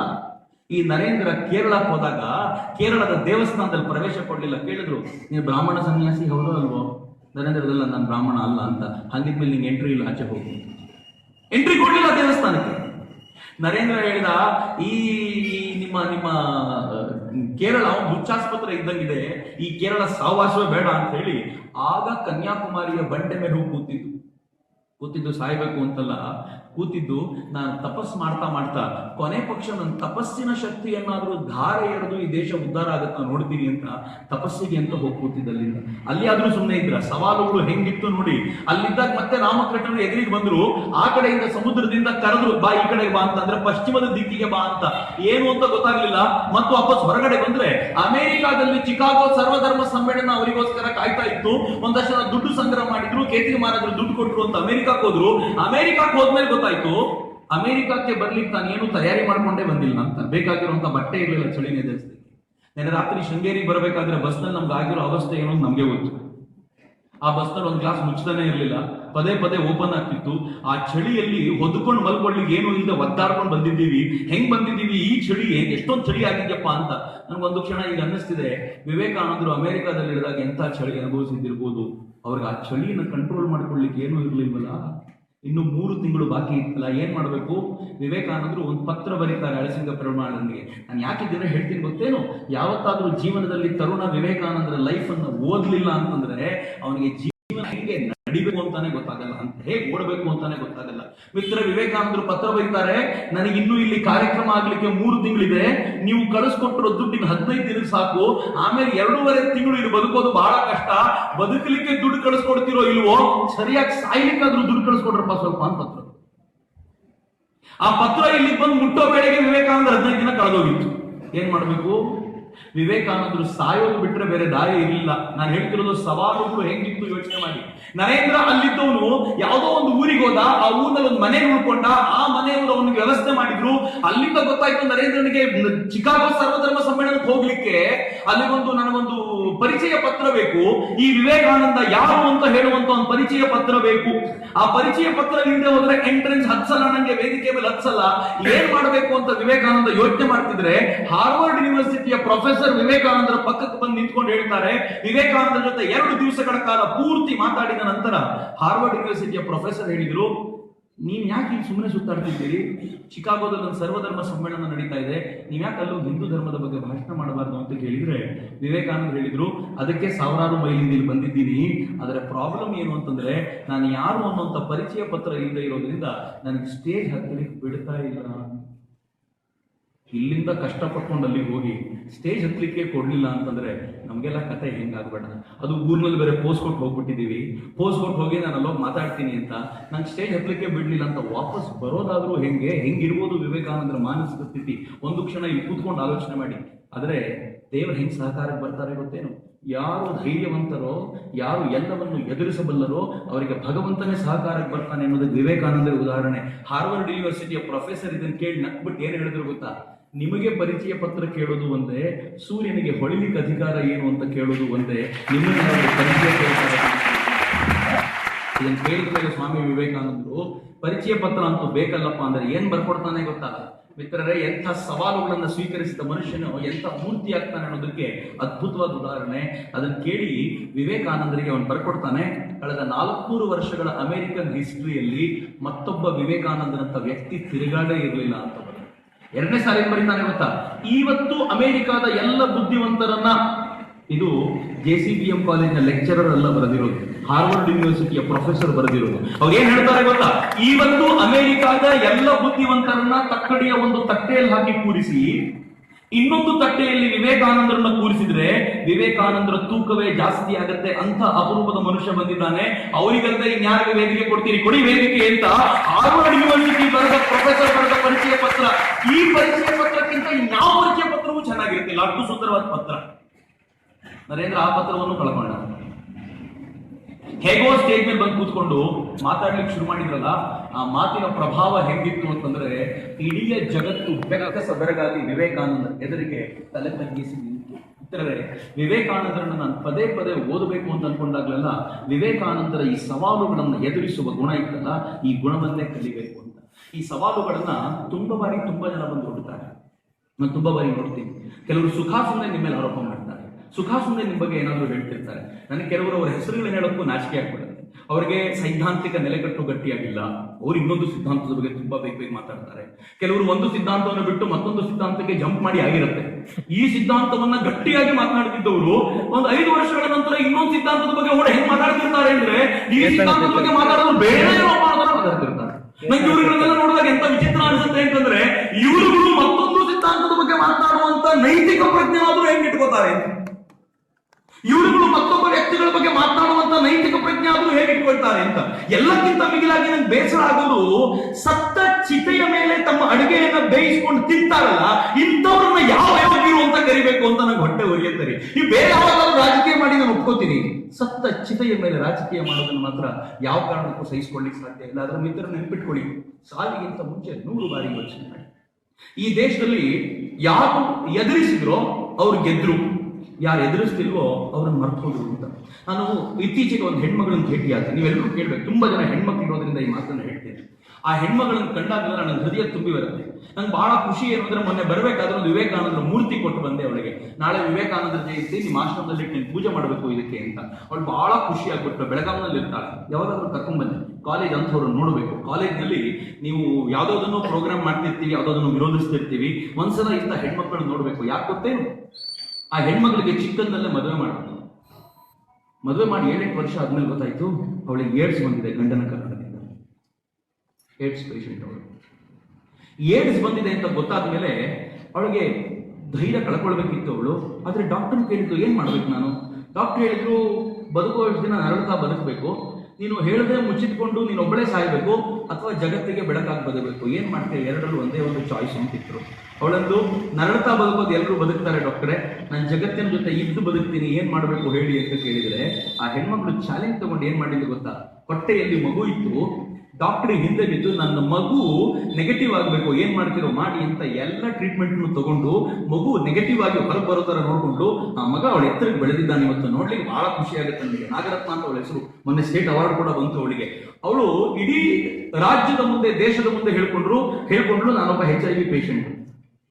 ಯಾರ್ಯಾರು HIV ಬಂದಿರುವಂತ ಮಕ್ಕಳಿದ್ದೀರೋ ಅವ್ರು ನನ್ನ ಜೊತೆ ಬನ್ನಿ, ನಿಮ್ಮನ್ನ ನಾನ್ ನೋಡ್ಕೊಳ್ತೀನಿ ಅಂತ ಆಶ್ರಯ ಅಂತ ಒಂದು ಫೌಂಡೇಶನ್ ಶುರು ಮಾಡಿ 30ಕ್ಕೂ ಹೆಚ್ಚು ಏಡ್ಸ್ ಪೀಡಿತ ಮಕ್ಕಳನ್ನ ತನ್ನ ಜೊತೆ ಇಟ್ಕೊಂಡು ಸಾಕ್ತಾಳಲ್ಲ, ಅವಳಿಗಿಂತ ಸವಾಲು ಯಾರಿಗಾದ್ರೂ ಬರ್ಲಿಕ್ಕೆ ಸಾಧ್ಯ ಇದೆ? HIV ಪೇಷಂಟ್ ಒಂದು ಕೂಡಲೇ ನಾವೆಲ್ಲರೂ ಬದುಕಲಿಕ್ಕೆ ಸಾಧ್ಯ ಇದ್ದವರು ಬದುಕಲ್ಲ. ನಂಗೆ ಬಹಳ ಖುಷಿ ಆಗುತ್ತೆ ಕೆಲವರು ನೋಡಿದಾಗ. ಈ ಅಥಣಿಯಲ್ಲಿ, ಬೆಳಗಾವಿ ಮತ್ತು ಬಿಜಾಪುರದಲ್ಲಿ ಹೈಯೆಸ್ಟ್ ಏಡ್ಸ್ ಪೇಷಂಟ್ಗಳಿದ್ದಾರೆ. ನಾವು ಈ ಏಡ್ಸ್ ಪೇಷಂಟ್ಗಳಿಗೋಸ್ಕರ ಕೆಲಸ ಮಾಡ್ತಿದೀವಿ. ನಾನು ಇವತ್ತೇ ನಿಮ್ಗೆ ಹೇಳ್ತಿರೋದು, ಯಾರಿಗೂ ಹೇಳಿಲ್ಲ ಇದುವರೆಗೂ. ಯಾಕೆ ಇದನ್ನ ಹೇಳಿಲ್ಲ ಅಂದ್ರೆ, ನಮ್ಮ ಮನಸ್ಸಿನಲ್ಲಿ ಒಂದು ವಿಚಾರ ಇದೆ ನಮ್ಮೆಲ್ಲ ತರುಣರಲ್ಲೂ, ನಾವು ಈ ಕೆಲಸ ಮಾಡೋದನ್ನ ಯಾರಿಗೂ ಹೇಳಬಾರದು, ನಮ್ಮ ಆತ್ಮಕ್ಕೋಸ್ಕರ ಈ ಕೆಲಸ ಮಾಡಬೇಕು ಅಂತಾದ್ರೆ ಒಂದು ವಿಷಯ ಬಂತು ಅನ್ನೋ ಕಾರಣಕ್ಕೋಸ್ಕರ ಹಂಚ್ಕೊಳ್ತೀನಿ ಮಿತ್ರರೇ. ಒಬ್ಬರು ಹಿರಿಯ ನೋಡಿದ್ಮೇಲೆ ನನಗೆ ಅನ್ನಿಸ್ತು, ಅವ್ರಿಗೀಗ 48-49 ವರ್ಷ. ಅವ್ರು ನನಗೆ ಹೇಳಿದ್ರು, ನಾನು ಏಡ್ಸ್ ಪೇಷಂಟು ಸರ್. ನಾನು ಕೇಳಿದೆ ಏಡ್ಸ್ ಬಂದು ಎಷ್ಟು ವರ್ಷ ಆಯ್ತು? ಅವ್ರು ಹೇಳಿದ್ರು ನನಗೆ ಗೊತ್ತಾಗ 30 ವರ್ಷ ಆಯ್ತು. 30 ವರ್ಷದಿಂದ ಹಿಂಗೆ ಇದ್ದೀರಾ? ಇನ್ನೂ ಚೆನ್ನಾಗಿದೆ ಸರ್. ಇತ್ತೀಚೆಗೆ ಯಾರೋ ಒಬ್ರು ಡಾಕ್ಟರ್ ಬಂದು ಏನೋ ಪ್ರಯೋಗ ಮಾಡ್ಲಿಕ್ಕೆ ಹೋದ್ರು, ಅದಕ್ಕೆ ಸ್ವಲ್ಪ ವೀಕ್ ಆಗಿದ್ದೀನಿ, ಅದರ್ವೈಸ್ ನಾನು ವೀಕ್ ಆಗಿಲ್ಲ ಅಂತ. ಯಾಕೆ ಖುಷಿ ಅಂತಂದ್ರೆ 200 ಜನ ಏಡ್ಸ್ ಬಂದಿರುವಂತ ಮಕ್ಕಳನ್ನ ತನ್ನ ಜೊತೆ ಇಟ್ಕೊಂಡು ಸಾಕ್ತಾರೆ. ಆ ಮಕ್ಕಳಿಗೆ ಇದೇ ತರದ ವಿಶ್ವಾಸವನ್ನು ತುಂಬುವಂತ ಪ್ರಯತ್ನ ಮಾಡ್ತಾರಲ್ಲ, ಎಂತ ಬದುಕು ಅಂತ ಯಾವಾಗಲಾದ್ರೂ ನೋಡ್ರಿ ಈ ಬದುಕುಗಳನ್ನೆಲ್ಲ. ಈ ಬದುಕುಗಳನ್ನೆಲ್ಲ ಒಮ್ಮೆ ಕಣ್ಮುಂದೆ ಇಟ್ಕೊಂಡು ನೋಡಿದಾಗ ಅನ್ಸುತ್ತೆ ನಾವಿನ್ನೂ ಎಷ್ಟು ಚಿಕ್ಕವರಪ್ಪ. ಸಾಧನೆ ಮಾಡ್ಲಿಕ್ಕೆ ಎಂತ ಜಗತ್ತು ಬಾಕಿ ಇದೆ. ಜಗತ್ತು ಎಷ್ಟು ದೊಡ್ಡದಾಗಿದೆ ಅಂತಂದ್ರೆ ಜಗತ್ತನ್ನ ಬಿಟ್ಟು ಓಡ್ಲಿಕ್ಕಲ್ಲ ಜಗತ್ತಿರೋದು. ಜಗತ್ತಿನಲ್ಲಿ ಓಡ್ತಾ ಓಡ್ತಾ ಗುರಿಯನ್ನ ಮುಟ್ಲಿಕ್ಕೋಸ್ಕರ ಜಗತ್ತಿರೋದು. ಅದಕ್ಕೆ ಸ್ವಾಮಿ ವಿವೇಕಾನಂದ ಹೇಳಿದ್ದು, ಹೇಳಿ ಎದ್ದೇಳಿ ಗುರಿ ಮುಟ್ಟುವ ತನಕ ನಿಲ್ಲದಿರಿ ಅಂತ. ನಾವು ಆ ಗುರಿಯನ್ನ ಮುಟ್ಲಿಕ್ಕೆ ಓಡ್ಬೇಕಲ್ಲ. ಈ ಗುರಿಯ ನಡುವೆ ಎಷ್ಟು ಜನ ದಾಳಿ ಮಾಡ್ಲಿಕ್ಕೆ ಬರ್ತಾರೆ. ಈ ದಾಳಿ ಮಾಡೋರ್ ನಡುವೆ ನೀವು ಜಗತ್ತಿನಲ್ಲಿ ಕಾದಾಟ ಮಾಡ್ತಾ ಕುಂತ್ರೆ ಆ ದಾಳಿಯವ್ರ ಜೊತೆ ಕಾದಾಡೋದೇ ಕೆಲಸ. ನಾನು ಯಾವಾಗಲೂ ನಮ್ಮ ಹುಡುಗರಿಗೆ ಒಂದು ತಮಾಷೆ ಮಾಡೋದುಂಟು. ಯಾರಾದ್ರೂ ನಿಮ್ಮನ್ನು ಬೈದಾಗ, ನಿಮ್ಮನ್ನು ಕ್ರಿಟಿಸೈಸ್ ಮಾಡಿದಾಗ ನೀವು ಅವ್ರ ಜೊತೆ ಕಾದಾಡ್ತಾ ಕುಂತ್ರೆ ನೀವು ಅಲ್ಲೇ ಇರ್ತೀರಿ. ಕ್ರಿಟಿಸೈಸ್ ಮಾಡಿದವ್ರನ್ನ ಅಲ್ಲೇ ಬಿಡಿ, ನೀವು ಮುಂದಕ್ಕೆ 4 ಹೆಜ್ಜೆ ಇಟ್ಟರೆ ಕ್ರಿಟಿಸೈಸ್ ಮಾಡ್ತಾವ್ರು ಮಾಡ್ತಾ ಇರ್ತಾರೆ, ನೀವು ಮಾತ್ರ ಗುರಿ ಮುಟ್ಟಿರ್ತೀರೋ, ನಿಮ್ಮ ಹತ್ರ ಬರ್ಲಿಕ್ಕೂ ಸಾಧ್ಯ ಇಲ್ಲ ಅಂತ. ರಸ್ತೆಯಲ್ಲಿ ನೀವು ಹೋಗ್ತಿರ್ಬೇಕಾದ್ರೆ ಯಾರೋ ಒಬ್ಬ ಕುಡ್ಕೊಂಡು ನಿಮ್ಗೆ ಬೈದ ಅಂತ ಇಟ್ಕೊಳ್ಳಿ. ನೀವು ಕುಡ್ಕೊಂಡು ಬೈದಿರೋ ಜೊತೆ ಜಗಳಕ್ಕೆ ನಿಂತರೆ 3ನೇ ವ್ಯಕ್ತಿ ಇರ್ತಾನಲ್ಲ, ಅವನೇನ್ ಅನ್ಕೋತಾನ ಗೊತ್ತಾ? ಇಬ್ರು ಕುಡ್ಕೊಂಡು ಜಗಳ ಆಡ್ತಿರೋದು ನೋಡು ಅಂತ ಅನ್ಕೋತಾನ. ನಮ್ಮನ್ನು ಕುಡುಕರ ಜೊತೆ ಸೇರಿಸ್ಬಿಡ್ತಾರೆ. ಕುಡಿದು ಬೈದಿರೋ ಕರ್ಮ ಅದು, ಅವನ ಯೋಗ್ಯತೆ ಅಷ್ಟು ಅಂತ ಅಲ್ಲಿಗೆ ಬಿಟ್ಟು ನೀವು ಮುಂದೆ ನಡೆದ್ರಿ ಅಂತಂದ್ರೆ, ನೀವು ಗುರಿ ಮುಟ್ಟುವಾಗ ಈ ಕುಡುಕ ಬೈದಿರೋದು ನಿಮಗಲ್ಲ, ನಿಮ್ ಜೊತೆ ಬಂದಿರೋರು ಕೇಳಿಸ್ದೇ ಇರೋಷ್ಟು ದೂರ ಹೋಗಿರ್ತೀರಲ್ಲ, ಅವನ್ ಅಲ್ಲೇ ನಿಂತ್ಕೊಂಡಿರ್ತಾನೆ ಅಂತ. ನಂಗೆ ಬಂದು ಅನೇಕರು ಹೇಳ್ತಾರೆ, ಅವನ ಹೆಸರು ಮಾತ್ರ ಹೇಳ್ಬೇಕು ಸರ್, ಇವನ ಹೆಸರು ಮಾತ್ರ ಹೇಳ್ಬೇಕು ಸರ್ ಅಂತ. ನಾನು ಹೇಳ್ತೀನಿ, ಯಾರ ಹೆಸರು ಹೇಳಿ ನಾನು ಯಾಕೆ ಕುಡುಕ ಆಗ್ಬೇಕು? ಕುಡುಕರು ಅಲ್ಲೇ ಇರ್ಲಿ, ನಾವು ಮುಂದಕ್ಕೆ ಹೋಗಿ ಗುರಿ ಮುಟ್ಟಬೇಕಾಗಿರುವಂತ ದೊಡ್ಡ ದಾರಿ ಇರೋದ್ರಿಂದ ಅವರನ್ನು ಬಿಟ್ಟು ಮುಂದಕ್ಕೆ ನುಗ್ಗಬೇಕಾದಂತ ಅಗತ್ಯ ಇದೆ. ಮಿತ್ರರೇ, ಆ ಅಗತ್ಯವನ್ನ ನಾವು ರೀಚ್ ಮಾಡಬೇಕಾದಂತ ಸವಾಲಿದೆ. ಇವತ್ತಿನ ಭಾರತಕ್ಕೆ ಎಂಥ ತಾರುಣ್ಯ ಬೇಕು? ಸ್ವಾಮಿ ವಿವೇಕಾನಂದ ಹೇಳ್ತಿದ್ರಂತ ಬಂಡೆಗಲ್ಲಂತ ತಾರುಣ್ಯ ಬೇಕು. ಸ್ವಾಮಿ ವಿವೇಕಾನಂದರ ಕಲ್ಪನೆಯ ತಾರುಣ್ಯ ಎಂತದ್ದು ಗೊತ್ತೇನು? ಅವ್ರು ಹೇಳ್ತಿದ್ರು, ಕಬ್ಬಿಣದ ಮಾಂಸಖಂಡ ಬೇಕು, ಉಕ್ಕಿನ ನರಮಂಡಲ ಬೇಕು, ಮಿಂಚಿನಂತ ಬುದ್ಧಿಶಕ್ತಿ ಬೇಕು. ಮುಂದುವರೆಸಿ ಹೇಳ್ತಾರೆ, ಅಗೋ ನೋಡು ಗುಡ್ಡ ಅಂದ್ರೆ ಅವನು ಗುಡ್ಡ ನೋಡಬಾರ್ದಂತೆ, ಪುಡಿ ಮಾಡ್ಕೊಂಡು ಬರ್ಬೇಕು ಸ್ವಾಮೀಜಿ ಅದನ್ನ ಅಂತ ಕೇಳಬೇಕಂದಂತೆ. ಆ ವಿಲ್ ಪವರ್ನ ತಗೊಂಡಿರ್ಬೇಕು ಅಂತ. ಎಲ್ಲಿಂದ ತರಬೇಕು ಅಂತ ಸ್ವಾಮೀಜಿ ಹೇಳ್ತಾರೆ, you can understand religion better with your muscles stronger. ನಿಮಗೆ ಧರ್ಮ ಚೆನ್ನಾಗಿ ಅರ್ಥ ಆಗಬೇಕು ಅಂದ್ರೆ ಮೊದಲು ನಿಮ್ಮ ಮೈ ಕೈನಲ್ಲಿ ತಾಕತ್ತು ಗಟ್ಟಿ ಮಾಡ್ಕೊಳ್ಳಿ ಅಂತ. ಎಲ್ಲಿದೆ ಆ ತಾಕತ್ತು? ಎಲ್ಲಿದೆ ಆ ಮನಸ್ಸಿನ ತಾಕತ್ತು? ಕಳೆದಂತ ಯಾವ ಕಾರಣದ ಬಗ್ಗೆ ಮಾತಾಡ್ತೀವಿ? ಯಾವ ಭರತನ ಕುರಿತಂತೆ ಮಾತನಾಡ್ತೀವಿ? ಶಕುಂತಲೆಯ ಮಗ ಭರತ ಚಿಕ್ಕಂದಲ್ಲಿ ಕಾಡಲ್ಲಿ ಆಟ ಆಡ್ತಿರ್ಬೇಕಾದ್ರೆ ಹುಲಿಯನ್ನ ಕರ್ಕೊಂಡು ಬಂದು ಆ ಹುಲಿಯ ಬಾಯಿಗೆ ಕೈ ಹಾಕಿ ಎಷ್ಟು ಹಲ್ಲಿದೆ ಅಂತ ಲೆಕ್ಕ ಹಾಕ್ತಿದ್ದಂತೆ. ಯಾವ ಭಾರತ ಇದು? ಯಾವ ಭಾರತದಲ್ಲಿ ಪುಟ್ಟ ಬಾಲಕ ಈ ತರದ ಸಾಹಸ ಮಾಡಬಲ್ಲವನಾಗಿದ್ನೋ ಆ ಭಾರತದಲ್ಲಿ ನಮ್ಮ ಮನಸ್ಸುಗಳು ಯಾಕೆ? ಆ ಬೆಂಗಳೂರು ಹೆಣ್ಮಗಳನ್ನು ಕರೆಸಬೇಕು. ನಾನು ತುಂಬಾ ಹೆಸರುಗಳನ್ನು ಹೇಳ್ತೀನಿ. ಜೀವನದಲ್ಲಿ ಯಾವತ್ತಾದ್ರೂ ಯೂಟ್ಯೂಬ್ ನಲ್ಲಾದ್ರೂ ಮುಖಗಳನ್ನು ನೋಡಿ ಒಮ್ಮೆ ಅರುಣಿಮಾ ಸಿನ್ಹಾ ಅಂತ ಹೆಸರು ಹೊಡೆದು ಯೂಟ್ಯೂಬ್ ನಲ್ಲಿ ಸುಮ್ಮನೆ ಅರುಣಿಮಾ ಸಿನ್ಹಾ ಅಂತ ಹಾಕಿ ನೋಡಿ, ನಿಮ್ ರೋಮಾಂಚನಾಗಿ ಕೂದಲು ಎದ್ನಿರೋದು ನೀವೇ ನೋಡ್ತಿರ್ತೀರಿ. ಅವಳನ್ನು ಕರೆಸಿದ್ವಿ ನಾವು. ಯಾಕೆ ಕರೆಸಿದ್ವಿ ಅಂತಂದ್ರೆ, ಈ ಜಗತ್ತಿನ ಮೊದಲ ಕಾಲು ಕಳಕೊಂಡ ಹೆಣ್ಣು ಮಗಳು ಹಿಮಾಲಯ ಏರಿದವಳು ಯಾರು ಅಂತಂದ್ರೆ ಅವಳು ಅರುಣಿಮಾ ಸಿನ್ಹಾ ಅನ್ನೋ ಕಾರಣಕ್ಕೋಸ್ಕರ ಅವಳು ಕರೆಸಿದ್ವಿ. ಅವಳ ಕಥೆ ಕೇಳಿ ನನ್ನ ರಕ್ತ ಬೆಚ್ಚಗಾಗಿತ್ತು. ಒಂದು ಸಲ ಒಳ್ಳೆ ವಾಲಿಬಾಲ್ ಪ್ಲೇಯರು, ಎತ್ತರಕ್ಕಿದ್ದ ಹುಡುಗಿ, ಒಂದ್ಸಲ ಟ್ರೈನ್ ಅಲ್ಲಿ ಯಾವುದೋ ಒಂದು ವಾಲಿಬಾಲ್ ಫೈನಲ್ಸ್ಗೆ ಹೋಗ್ಬೇಕು ಅಂತ ಹೊರಟಾಗ ಟ್ರೈನ್ ಮೇಲೆ ದಾಳಿ ಆಯ್ತು. ಒಂದಷ್ಟು ಜನ ದರೋಡೆಕೋರರು ಎಲ್ಲ ದುಡ್ಡನ್ನ ಎಲ್ಲರ ಕೈಯಿಂದ ಲೂಟಿ ಮಾಡ್ಲಿಕ್ಕೆ ಶುರು ಮಾಡಿದ್ರು. ಹಂಗೆ ಲೂಟಿ ಮಾಡ್ತಿರ್ಬೇಕಾದ್ರೆ ಈ ಹೆಣ್ಮಗಳ ಹತ್ರ ಬಂದ್ರು. ಇವಳ ಹತ್ರ ಏನಿರ್ಲಿಲ್ಲ, ಕುತ್ತಿಗೆ ಒಂದು ಚಿನ್ನದ ಚೈನ್ ಕೈ ಹಾಕಿ ಇವಳು ಕೋಪಿಸ್ಕೊಂಡು ಹೇಳಿದ್ರು, ನಮ್ಮ ಅಮ್ಮ ಕೊಟ್ಟರು ಅದನ್ನ ಮಾತ್ರ ಮುಟ್ಬೇಡ, ಒದ್ಬಿಡ್ತೀನಿ ಮುಟ್ಟಿದ್ರೆ. ವಾಲಿಬಾಲ್ ಪ್ಲೇಯರ್ ನಮ್ ಜಾಸ್ತಿ ಅವಳಿಗೆ. ಅದನ್ನ ಕಂಡು ಅವ್ರೇನೋ ಕೋಪಿಸ್ಕೊಂಡು ಮಾಡ್ತಾರೆ, ಒಂದು ಪಂಚ್ ಕೊಟ್ಟರು. ಒಬ್ಬ ದೂರವಿದ್ದ. ಉಳಿದ 4 ಜನ ಬಂದು ಅವಳನ್ನು ಎತ್ಕೊಂಡು ಬಾಗಿಲ ಹತ್ರ ತಗೊಂಡು ಅವಳು ಆಚರಿಸ ಸ್ಪೀಡಾಗಿ ಹೋಗ್ತಿದ್ದ ಟ್ರೈನ್ ಆಚರಿಸ. ಅವಳು ದುರ್ದೈವ, ಆಚೆ ಬಿಸಾಕುವಾಗ ಆ ಕಡೆಯಿಂದ ಎದುರಿನಿಂದ ಒಂದು ಟ್ರೈನ್ ಪಾಸ್. ಆ ಟ್ರೈನಿಗೆ ಹೋಗಿ ಪಡ್ಕೊಂಡು ಬಲಗೆ ಫ್ರಾಕ್ಚರ್ ಆಯಿತು. ಫ್ರಾಕ್ಚರ್ ಆಗಿ ತಲೆಗೆ ಅಲ್ಲೇ ಬಿದ್ಲು. 2 ಹಳಿಗಳ ನಡುವೆ ಬಿದ್ದವಳಿಗೆ ಅರೆ ಪ್ರಜ್ಞೆ, ಅವಳಿಗೆ ಏನು ಮೂವ್ಮೆಂಟ್ ಮಾಡ್ಲಿಕ್ಕೆ ಆಗ್ತಿಲ್ಲ. ಅವಳ ಅವಸ್ಥೆ ಬಲಗಾಲು ಇನ್ನೊಂದು ಹಳಿ ಮೇಲೆ ಬಿದ್ದಿತ್ತು. ಅವಳಿಗೆ ಪ್ರಜ್ಞೆ ಪೂರ್ತಿ ಬರುವ ವೇಳೆಗೆ ಗೊತ್ತಾಯಿತು, ಅದೇ ಹಳಿ ಮೇಲೆ ಇನ್ನೊಂದು ಟ್ರೈನ್ ಬರ್ತಿದೆ. ಕಾಲ ಎತ್ತಿಡ್ಲಿಕ್ಕೂ ಸಾಧ್ಯ ಆಗಲಿಲ್ಲ ಅಷ್ಟೊತ್ತಿಗೆ. ಆದರೆ ಏನ್ ಮಾಡಬೇಕು ಅಂತ ಕೇಳೋ ಒಳಗೆ ಆ ಟ್ರೈನ್ ಪಾಸ್ ಆಗುತ್ತೆ. ಕಾಲು ತುಂಡಾಗೋಯ್ತು, ಕಣ್ಣೆಡೆಗೆ ತುಂಡಾಗೋಯ್ತು. ರಾತ್ರಿ ಸುಮಾರು ಅವಳೇ ಹೇಳ್ಕೊಂಡ ಕಥೆ, ನಾನು ಕಣ್ಣೀರಿಟ್ಟಿದ್ದೀನಿ ಕಥೆ ಹೇಳ್ಬೇಕಾದ್ರೆ ಅವ್ರು ಹೇಳಿದ್ರು ಚಕ್ರವರ್ತಿ ರಾತ್ರಿ ಈರುಳು ತುಂಬಾ ಬರ್ತಿತ್ತು ಆ ಇದರಲ್ಲಿ ಹಳಿ ಮೇಲೆ. ಈರುಳು ಯಾಕೆ ಬರ್ತಿದ್ವು ಅಂದ್ರೆ ರಕ್ತ ಸುರಿತಿತ್ತಲ್ಲ, ಅದ್ರ ವಾಸನೆ ಬಂದು ನನ್ನ ಕಾಲು ಕಚ್ತಿದ್ವು. ಅವು ನನ್ನ ಕಾಲು ಅಲಗಾಡಿಸ್ಲಿಕ್ಕೂ ತಾಕತ್ತಿಲ್ಲ, ಏನ್ ಮಾಡೋದು ಅಂತ ಗೊತ್ತಾಗ್ತಿರ್ಲಿಲ್ಲ. ನಾನು ದೇವರನ್ನು ಪ್ರಾರ್ಥನೆ ಮಾಡ್ಕೊಳ್ತಿದ್ದೆ. ಆಗಾಗ ಟ್ರೈನ್ ಕಳಿಸ್ತಾ ಇದ್ರು, ಆ ಟ್ರೈನ್ ಅಲುಗಾಟಕ್ಕೆ ಈಗಲೂ ಓಡೋಗ್ಬಿಡ್ತವೆ. ಓಡೋದು ಒಂದು 10 ನಿಮಿಷ ವಾಪಸ್ ಬರೋಲ್ಲ, ಈ 10 ನಿಮಿಷ ನನಗೆ ರೆಸ್ಟ್ ಆಗುತ್ತೆ ಅಂತ ದೇವರನ್ನು ಪ್ರಾರ್ಥನೆ ಮಾಡ್ಕೊಳ್ತಿದ್ದೆ. ರಾತ್ರಿ ಇಡೀ ಪ್ರಾರ್ಥನೆಯಿಂದಾಗಿ 49 ಟ್ರೈನ್ ಆ ಕಡೆ ಈ ಕಡೆ ಹೋಗಿ ಬಂದಿದ್ದನ್ನ ಲೆಕ್ಕ ಹಾಕೊಂಡೆ ನಾನು ಅಂತ ಹೇಳಿದೆ. ಆ ಟ್ರೈನ್ ಟಾಯ್ಲೆಟ್ ನಿಂದ ನೀರು ಬೀಳ್ತಿತ್ತಲ್ಲ ಹೊರಗಡೆ, ಆ ನೀರೇ ನನಗೆ ರಾತ್ರಿ ಉಳಿಸಿದ್ದು. ಏನ್ ಜೀವನ ಅದು. ಕರ್ಕೊಂಡು ಬಂದು ಬೆಳಗ್ಗೆ ಜಾವ 4:04 ದನಗಾಯಿಗಳು ಹಾಸ್ಪಿಟ್ಲಿಗೆ ಅಡ್ಮಿಟ್ ಮಾಡಿದರೆ. ಡಾಕ್ಟರ್ ಕಳ್ಕೊಂಡ್ಬಿಟ್ರು ಭರವಸೆ. ಡಾಕ್ಟರ್ ಹೇಳಿದಂತೆ ಈ ಹುಡುಗಿ ಯಾಕಾದ್ರೂ ಬದುಕಿದಾರಪ್ಪ, ಸತ್ತೋಗಿದ್ರೆ ಚೆನ್ನಾಗಿರ್ತಿತ್ತು. ನಾನು ಇವಳು ಕೇಳಿದ್ರು, ಡಾಕ್ಟ್ರೇ ನಾನು ಸತ್ತಿಲ್ಲ ಬದುಕಿದ್ದೀನಿ. ಬದುಕಿರೋ ಹೆಣ್ಮಗಳನ್ನು ನೋಡ್ಕೊಂಡು ಮಾತಾಡಿ, ಸತ್ತಿರೋ ಹೆಣ್ಮಗಳನ್ನ ಅಲ್ಲ ಅಂದ್ರು. ಡಾಕ್ಟರ್ ಕೇಳಿದ್ರು, ಇಲ್ಲ ಕಣಮ್ಮ, ನೀನು ಕಾಲು ಕಟ್ ಮಾಡಬೇಕು, ಕಟ್ ಮಾಡದೆ ಹೋದ್ರೆ ನೀನು ಬದುಕಲ್ಲ. ಕಟ್ ಮಾಡ್ಲಿಕ್ಕೆ ಅನಸ್ಥೇಷಿಯಾ ಇಲ್ಲ ನಮ್ಮ ಹಾಸ್ಪಿಟಲ್, ಏನ್ ಮಾಡ್ಬೇಕು ಅಂತ ಗೊತ್ತಾಗ್ತಿಲ್ಲ ಅಂದ್ರೆ ಏನಂತ ಗೊತ್ತಾವಳು, ಕಾಲ್ ಮೇಲೆ ಟ್ರೈನ್ ಹೋದಾಗಲೇ ತಲೆ ಕೆಡಿಸ್ಕೊಳ್ಳಿಲ್ಲ, ಒಳ್ಳೇದಕ್ಕೋಸ್ಕರ ಕಾಲ್ ಕಡಿತೀರ, ಕಟ್ ಮಾಡಿ, ಅನಸ್ಥೇಷಿಯಾ ಬೇಕಾಗಿಲ್ಲ, ಕಂಟ್ರೋಲ್ ಮಾಡ್ಕೊಂಡು ಇಮ್ಯಾಜಿನ್ ಮಾಡ್ಲಿಕ್ಕಾಗಲ್ಲ. ನೀವು ಯಾರ ಹತ್ರ ನಾನು ನೋಡಿದ್ದೀನಿ, ಅವಳು ಅದಕ್ಕೋಸ್ಕರ ಹೇಳ್ತೀನಿ, ಅವಳು ತಾಕತ್ತು, ಅವಳು ಚಾಕಿ ಅದ್ಭುತವಾಗಿರುವಂಥದ್ದು ಹೆಣ್ಮಕ್ಳು. ಡಾಕ್ಟರ್ ಕಟ್ ಮಾಡಿದ್ರು, ಅರ್ಜೆಂಟ್ ಬ್ಲಡ್ ಬೇಕಾಗಿತ್ತು. ಗೊತ್ತಿಲ್ಲ, ಜೀವನದಲ್ಲಿ ಮೊದಲನೇ ಬಾರಿ ಈ ತರ ನಡೆಯುವುದು. ಡಾಕ್ಟರ್ಗಳು ಕಾಂಪೌಂಡರ್ಗಳೇ ಬ್ಲಡ್ ಕೊಟ್ಟು ಅವ್ರ ಜೀವನ ಉಳಿಸ್ಕೊಂಡ್ರು. ನೆಕ್ಸ್ಟ್ ಡೇ ಏಮ್ಸ್ ಹಾಸ್ಪಿಟಲ್ಗೆ ಅಡ್ಮಿಟ್ ಮಾಡಿದ್ರು. ದೊಡ್ಡ ಸುದ್ದಿ ಆಗ್ಬಿಟ್ಟು ಅರುಣಿಮಾಸಿನ ಎಲ್ಲ ಪತ್ರಿಕೆಗಳಲ್ಲಿ ಒಳ್ಳೆ ಸುದ್ದಿ. ಕೂಡಲೇ ಉತ್ತರ ಪ್ರದೇಶದ ಸರ್ಕಾರ ಹೇಳಿದ್ರು, ಅರುಣಿಮಾಸಿನಾಗೆ ಒಂದು ಗವರ್ಮೆಂಟ್ ಜಾಬ್. ನಮ್ಗೆಲ್ಲರಿಗೂ ಸಮಾಧಾನ, ಕಾಲು ಹೋದ್ರೂ ಪರವಾಗಿಲ್ಲ, ಗವರ್ಮೆಂಟ್ ಜಾಬ್ ಸಿಗ್ತಲ್ಲ, ಜೀವನ ಸಾರ್ಥಕ ಅಂತ. ಅರುಣಿಮಾಸಿನ ಹೇಳಿ ಏನ್ ಹೇಳಿದ್ರಂತ ಗೊತ್ತಾ, ನಿಮ್ ಭಿಕ್ಷೆ ಯಾವ ಮನೆಗೆ ಇರಬೇಕು, ನನ್ನ ಗವರ್ಮೆಂಟ್ ಜಾಬ್ ಬೇಡ, ಹೋಗ್ಬಿಡಿ. ಇನ್ನೇನ್ ಮಾಡ್ತೀಯ ಅಂತ ಕೇಳಿದ್ರೆ, ಅವ್ರ ಅಣ್ಣನ ಕರೆದು ಹೇಳ್ತಾರಲ್ಲ, ಜೀವಮಾನದಲ್ಲಿ ಒಂದು ಆಸೆ ಬಂದಿದೆ ನನಗೆ, ಎಲ್ಲರೂ ನನ್ನ ಗೌರ್ಮೆಂಟ್ ಜಾಬಿಗೆ ಲಾಯಕು ಅಂತ ತಿಳ್ಕೊಳ್ತಿದ್ದಾರೆ, ನಾನು ಗೌರ್ಮೆಂಟ್ ಜಾಬಿಗೆ ಸೀಮಿತವಾದವಳಲ್ಲ ಅಣ್ಣ, ನನಗೊಂದು ಹೆಲ್ಪ್ ಮಾಡಿ, ನಾನು ಹಿಮಾಲಯವನ್ನ ಏರಬೇಕು ಅಂತ ಮನಸ್ಸು ಮಾಡಿದ್ದೀನಿ. ಬಚೇಂದ್ರ ಪಾಲ್ ಹತ್ರ ಕರ್ಕೊಂಡು ಹೋಗಿ, ಅವಳು ಹಿಮಾಲಯ ಏರಿದ ಮೊದಲ ಹೆಣ್ಮಗಳು ಭಾರತೀಯಳು, ಅವಳ ಹತ್ರ ಹೋಗಿ ಟ್ರೈನಿಂಗ್ ತಗೋಬೇಕು, ನಾನು ಹಿಮಾಲಯ ಏರಬೇಕು, ಹೆಲ್ಪ್ ಮಾಡ್ತೀರಾ ಅಂತ ಕಾಲು ಕಳ್ಕೊಂಡ ಹೆಣ್ಮಗಳು, ಇನ್ನು ವಾಲಿಬಾಲ್ ಆಡಲಿಕ್ಕೆ ಸಾಧ್ಯವಾದ ಹೆಣ್ಮಗಳು, ಈಗ ನೋಡಿದ್ರೆ ಹಿಮಾಲಯ ಏರ್ಬೇಕು ಅಂತಾಳೆ. ಬಚೇಂದ್ರ ಪಾಲ್ ಹತ್ರ ಹೋಗಿ ನಿಂತಾಗ ಬಚೇಂದ್ರ ಪಾಲ್ ಹೇಳಿದಂತೆ, ಏನಮ್ಮ ತಲೆಗೆ ಕೆಟ್ಟಿದ್ದೀನಿ ಅಂತ. ಅವ್ರು ಹೇಳಿದಂತೆ, ನೀವು ಟ್ರೈನಿಂಗ್ ಕೊಟ್ರೆ ಏರ್ತೀನಿ, ಇಲ್ಲ ಅಂದ್ರೂ ಏರ್ತೀನಿ, ಏನ್ ಮಾಡ್ತೀರ ನೋಡಿ ಅಂತ. ಬಚೇಂದ್ರ ಪಾಲ್ ಹೇಳಿದ್ರಂತೆ, ನೀನ್ ಯಾಕೆ ಕಣಮ್ಮ, ಈ ಜಗತ್ತಿಗೆ ತೋರಿಸೋದಷ್ಟೇ ಬಾಕಿ, ನಾನು ಟ್ರೈನಿಂಗ್ ಕೊಡ್ತೀನಿ ಬಾನಿಗನ್ನ ಅಂತ. ಹಿಮಾಲಯದ ಬುಡಕ್ಕೆ ಕರ್ಕೊಂಡು ಹೋಗಿ 42 ದಿನಗಳ ಕಾಲ ಟ್ರೈನಿಂಗ್ ಕೊಟ್ಟು ಆ ಹೆಣ್ಮಗಳನ್ನ ಬೆಟ್ಟ ಏರ್ಲಿಕ್ಕೆ ಸಿದ್ಧ ಮಾಡಿ ಬಿಟ್ರಲ್ಲ. ಜೊತೆಗಿದ್ದವ್ರು ಹೇಳಿದ್ರಂತೆ, ಅರುಣಿಮಾ ವಾಪಸ್ ಹೋಗೋದು ನಿನ್ನ ಹತ್ರ ಆಗಲ್ಲ ಅಂತ. ಯಾಕೆ ಅಂದ್ರೆ ಅರುಣಿಮಾ ಆರ್ಟಿಫಿಷಿಯಲ್ ಕಾಲ್ ಹಾಕೊಂಡಿದ್ದಾಳೆ. ಈ ಕಾಲನ್ನ ಹಿಮಕ್ಕೆ ಹೊಡಿಬೇಕಾದಾಗ ಹೊಡೆದು ಹತ್ತಬೇಕಲ್ಲ, ಮತ್ತು ಹೋಲ್ ಮಾಡ್ಕೋಬೇಕಲ್ಲ, ಅದು ಮಾಡ್ಕೊಳ್ಳುವಾಗ ಆ ಕಾಲ್ ಟರ್ನ್ ಆಗುತ್ತೆ. ಮತ್ತೆ ಕಾಲನ್ನು ಸರಿ ಮಾಡ್ಕೊಂಡು ಕಾಲನ್ನು ಹಾಕೋಬೇಕು. ಒಂದ್ ಸ್ವಲ್ಪ ದೂರ ಹೋಗಿ ಕಾಲನ್ನು ಸರಿ ಮಾಡ್ಕೊಳ್ಳೋದು, ಹಾಕೊಳ್ಳೋದು, ಹೀಗೆಲ್ಲ ಮಾಡ್ತಿದ್ದು ಕೊನೆಗೆ ಡಿಸೈಡ್ ಮಾಡಿದ್ರಂತೆ, ಈ ಕಾಲನ್ನು ನಾನು ಮುಟ್ಟೋದು ಹಿಮಾಲಯ ಏರಿದ ಮೇಲೆನೆ, ಅಲ್ಲಿವರೆಗೂ ನನ್ನ ಕಾಲನ್ನು ಮಿಂಚಲ್ಲ, ಏನಾಗುತ್ತೋ ನೋಡ್ತೀನಿ ಅಂತ ಹೇಳಿ ಕಾಲನ್ನು ಟೈಟ್ ಆಗಿ ಕಟ್ಕೊಂಡು ಹತ್ತಲಿಕ್ಕೆ ಶುರು ಮಾಡಿದ್ದು. ಅವ್ರು ಹೇಳ್ತಾರೆ, ಮಧ್ಯೆ ಮಧ್ಯೆ ಹತ್ತಬೇಕಾದ್ರೆ ತುಂಬಾ ಸಂಕಟ ಆದಾಗ ನನ್ನ ಬ್ಯಾಗಿನ ಹಿಂಭಾಗದ ಬ್ಯಾಗಿನ ಟೋಪಿ ಇರುತ್ತಲ್ಲ, ಅದರ ಮೇಲೆ ಒಂದು ಫೋಟೋ ಇತ್ತು. ಆ ಫೋಟೋ ತೆಗೆದು ನಾನು ನೋಡ್ತಿದ್ದೆ. ನಾನು ಕೇಳಿದೆ, ಯಾರ ಫೋಟೋ ಅರುಣಿಮಾ ಅಂದ್ರೆ ವಿವೇಕಾನಂದರ ಫೋಟೋ ಇರ್ತಿತ್ತು. ಅವ್ರ ಕಣ್ಣನ್ನು ನೋಡಿದಾಗೆಲ್ಲ ವಿಡಿಯೋ ಬಂದಿದೆ.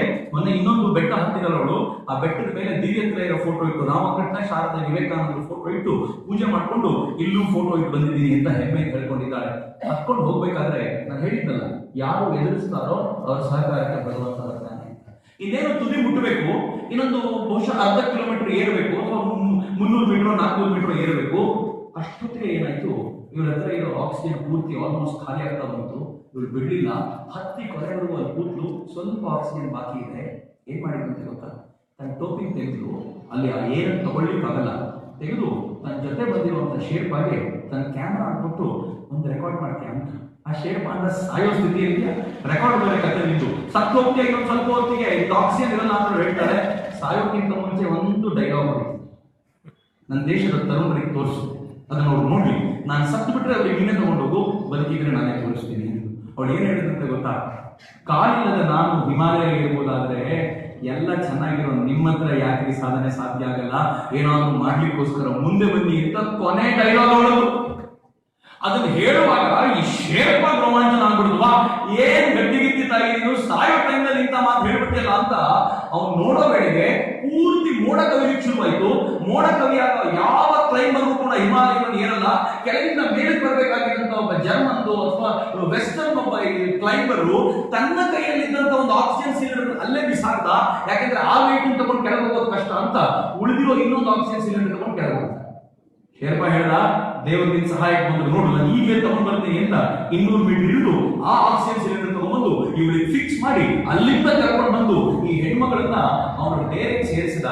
ಆ ಹೆಣ್ಮಗಳನ್ನ ನಾನು ಕೇಳಿದೆ, ಅರುಣಿಮಾ ನೀನು ಒಂದು ಹಿಮಾಲಯ ಏರಿದೆ, ಮುಂದಿನ ಗುರಿ ಏನು? ನನ್ ಕಲಿಸಿದ್ದು ಅವಳು ಮತ್ತೆ ಮೋಸ್ಟ್ಲಿ ಗೌರ್ಮೆಂಟ್ ಜಾಬ್ ಕೇಳ್ಬೋದೇನೋ. ಅರುಣಿಮಾ ಏನ್ ಹೇಳಿದ್ರು ಗೊತ್ತಾ? ಒಂದು ಹಿಮಾಲಯ ಏರಿ ಆಯ್ತು, 7 ಖಂಡಗಳಲ್ಲಿ ಈ ತರದ 7 ಪೀಕ್ಗಳಿವೆ, ಇನ್ 6 ಪೀಕ್ ಬಾಕಿ ಇದೆ. ಈ 6 ಪೀಕ್ ಮೇಲೆ ಹತ್ತಿ ಇಂಡಿಯನ್ ಫ್ಲಾಗ್ ಅನ್ನ ನೆಟ್ಟಿ ಬರೋದು ನನ್ನ ಜೀವನದ ಗುರಿ, ಅದನ್ನು ಮಾಡೇ ಮಾಡ್ತೀನಿ ಅಂತ ಎಲ್ಲಿದೆ ನಮ್ಮ ಸಾಮರ್ಥ್ಯ? ಏನಾಗಿದೆ ನಮಗೆ? ಯಾಕೆ ಹುಚ್ಚಿಡ್ತಿದೆ? ನನಗೆ ಇದನ್ನು ಕಂಡಾಗ ಯೋಚನೆ ಬರುತ್ತೆ, ಎಲ್ಲೋ ಒಂದ್ ಕಡೆ ಅರುಣಿಮಾನ ಎದುರಿಗಿಟ್ಕೊಂಡು ಗುಣಗಾನ ಮಾಡಬೇಕಾದಂತ ಕಾಲ ಬಂದಿದೆಯಲ್ಲ ಅಂತ. ಎಲ್ಲೋ ಒಂದ್ ಕಡೆ ನಮ್ಮ ಮನಸ್ಸುಗಳು ವೀಕ್ ಆಗಿ ಹೋಗ್ತಾ ಇವೆ, ನಮ್ಮ ಮನಸ್ಸುಗಳು ಬ್ರಿಟಲ್ ಆಗಿ ಹೋಗ್ಬಿಡ್ತಾ ಇವೆ. ಇವತ್ತು ಭಾರತವನ್ನ ಕಟ್ಟಬೇಕಾದ್ರೆ ಮನಸ್ಸುಗಳನ್ನ ಗಟ್ಟಿ ಮಾಡಬೇಕಾದಂತ ಅಗತ್ಯ ಇದೆ. ಎಂತ ಸ್ಟ್ರಾಂಗ್ ಮನಸ್ಥಿತಿ ಬೇಕು ಇವತ್ತು ಅಂತಂದ್ರೆ, ಇಡೀ ಜಗತ್ತನ್ನ ರೂಲ್ ಮಾಡಬಲ್ಲುವಂತ ಮನಸ್ಥಿತಿ ಬೇಕು. ಮಿತ್ರರೇ, ಇವತ್ತು ಭಾರತ ಜಗತ್ತನ್ನ ರೂಲ್ ಮಾಡ್ತಾ ಇದೆ. ಇವತ್ತು ನಾವು ಮಾಡಿರೋ ಡಿಮಾನಿಟೈಸೇಷನ್ ನ, ಇಂಡಿಯಾ ಮಾಡಿರೋ ಡಿಮಾನಿಟೈಸೇಷನ್ ಆ ಕಡೆ ಆಸ್ಟ್ರೇಲಿಯಾ ಫಾಲೋ ಮಾಡ್ಲಿಕ್ಕೆ ಸಿದ್ಧವಾಗಿದೆ, ವೆನಿಜುವೆಲಾ ಫಾಲೋ ಮಾಡ್ತೀನಿ ಅಂತ ಹೇಳ್ತಿದೆ. ದೂರದ ರಾಷ್ಟ್ರಗಳು ಯಾಕೆ? ಪಕ್ಕದ ಪಾಕಿಸ್ತಾನ ಹೇಳುತ್ತೆ ನಮ್ಮ ಹತ್ರ ಇರೋ ಹೈಯೆಸ್ಟ್ ಡಿನಾಮಿನೇಷನ್ 5,000 ನೋಟುಗಳನ್ನ ನಾವು ಕೂಡ ಡಿಮಾನಿಟೈಸ್ ಮಾಡಬೇಕು. ಯಾಕಂದ್ರೆ ಭಾರತ ಇದನ್ನು ಮಾಡಿ ಸಕ್ಸಸ್ಫುಲ್ ಆಗಿರ್ಬೋದಾದ್ರೆ ನಾವು ಸಕ್ಸಸ್ಫುಲ್ ಆಗಬೇಕು ಅಂತ ಪಕ್ಕದ ಪಾಕಿಸ್ತಾನ ಹೇಳುತ್ತೆ. ನಾವು ಆಲ್ರೆಡಿ ವಿಶ್ವಗುರುನ ಹಂತಕ್ಕೆ ನಿಂತಿದ್ದೀವಿ. ಅದರ ಮನಸ್ಸನ್ನು ಮಾತ್ರ ಯಾವ ತರ ಸ್ಟ್ರಾಂಗ್ ಆಗಬೇಕಾಗಿದೆ ಇವತ್ತು ಅಂತಂದ್ರೆ, ನಾವಿವತ್ತು ಏನನ್ನಾದರೂ ಸಾಧಿಸಲಿಕ್ಕೆ ಮುಂದೆ ಬರುವಂತ ಅಗತ್ಯ ಇದೆ. ಮಿತ್ರರನ್ನು ಪುಣ್ಯವಂತ ಈ ಶಾರದೆಯ ಬಳಿ ಬಂದು ಅಕ್ಷರಾಭ್ಯಾಸ ಮಾಡಿಸಿಕೊಳ್ಳಿಕ್ಕೆ ಕ್ಷಣ ಮಾತಾಡ್ತಾರೆ. ಈ ಶಾರದೆಯ ಬಳಿ ಬಂದು ಇವಳ ಆಶೀರ್ವಾದ ಸಿಕ್ಕಿಬಿಟ್ರೆ ನಾವು ಏನೋ ಆಗ್ತೀವಿ ಅಂತ ಎಷ್ಟು ಜನ ಆಲೋಚನೆ ಮಾಡಬೇಕಾದಾಗ, ಅವಳ ಸನ್ನಿಧಾನದಲ್ಲಿ ಪ್ರತಿನಿತ್ಯ ಕೂತ್ಕೊಂಡು ನೀವೇನಾದ್ರೂ ಒಂದು ಕಲ್ಪನೆಯನ್ನ, ಸಾಧನೆಯ ಆಲೋಚನೆಯನ್ನ ಇಟ್ಕೊಳ್ಳಿಲ್ಲ ಅಂತಂದ್ರೆ ಬಹಳ ಕಷ್ಟ.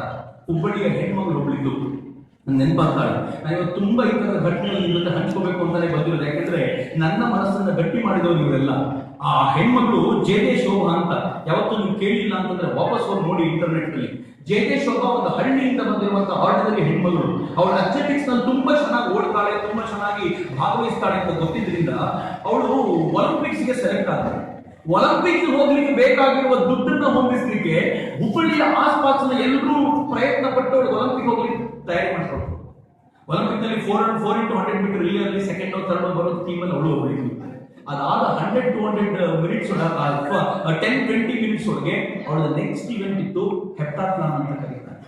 ಜೆ.ಕೆ. ಶೋಭಾ ನೀವು ಹೋಗಿ ದಯಮಾಡಿ ಅದನ್ನು ನೋಡಿ. ಹೆಪ್ಟಾಥ್ಲಾನ್ ಇವೆಂಟ್ ಅಂದ್ರೆ ಏನ್ ಗೊತ್ತಾ? ಓಡಬೇಕಾದ್ರೆ 7 ಅಡೆತಡೆಗಳು ಬರ್ತವೆ. ಜಂಪ್ ಮಾಡಬೇಕು, ಕೆಲವೊಂದ್ಸಲ ನೀರಿನಲ್ಲಿ ಹೋಗ್ಬೇಕು, ಕೆಲವೊಂದ್ಸಲ ಕುಂಟ್ಕೊಂಡು ಹೋಗ್ಬೇಕು, ಬೇರೆ ಬೇರೆ ತರದ ಈವೆಂಟ್ ಇದೆ.